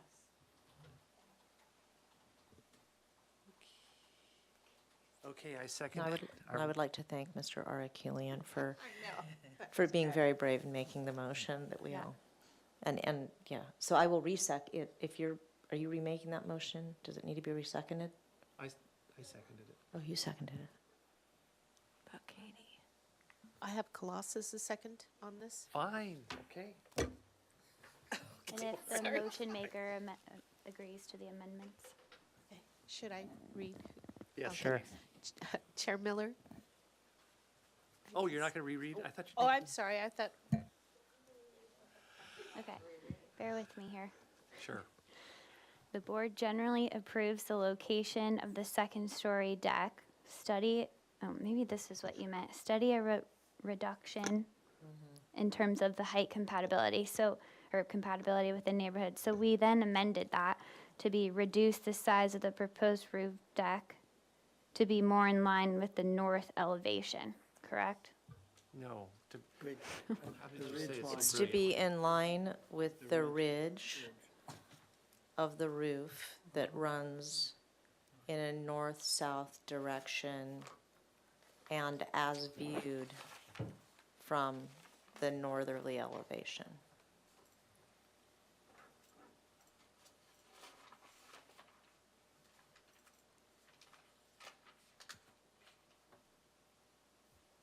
Okay. Got it. 2, study the second-story glazing to be more consistent with the first story, particularly at the southern elevation. 3, consider raising the window sill heights along the western elevation. 4, study cutting the roof line along the western elevation.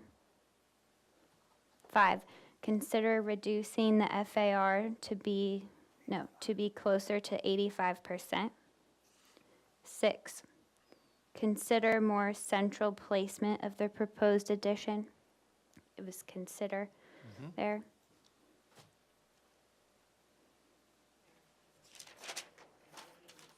The applicant shall study the second-story overhang element, provide the street silhouettes and the panoramic photo simulations as stated in the FAR supplemental handout, provide a 3D perspective if the project remains over 85% FAR.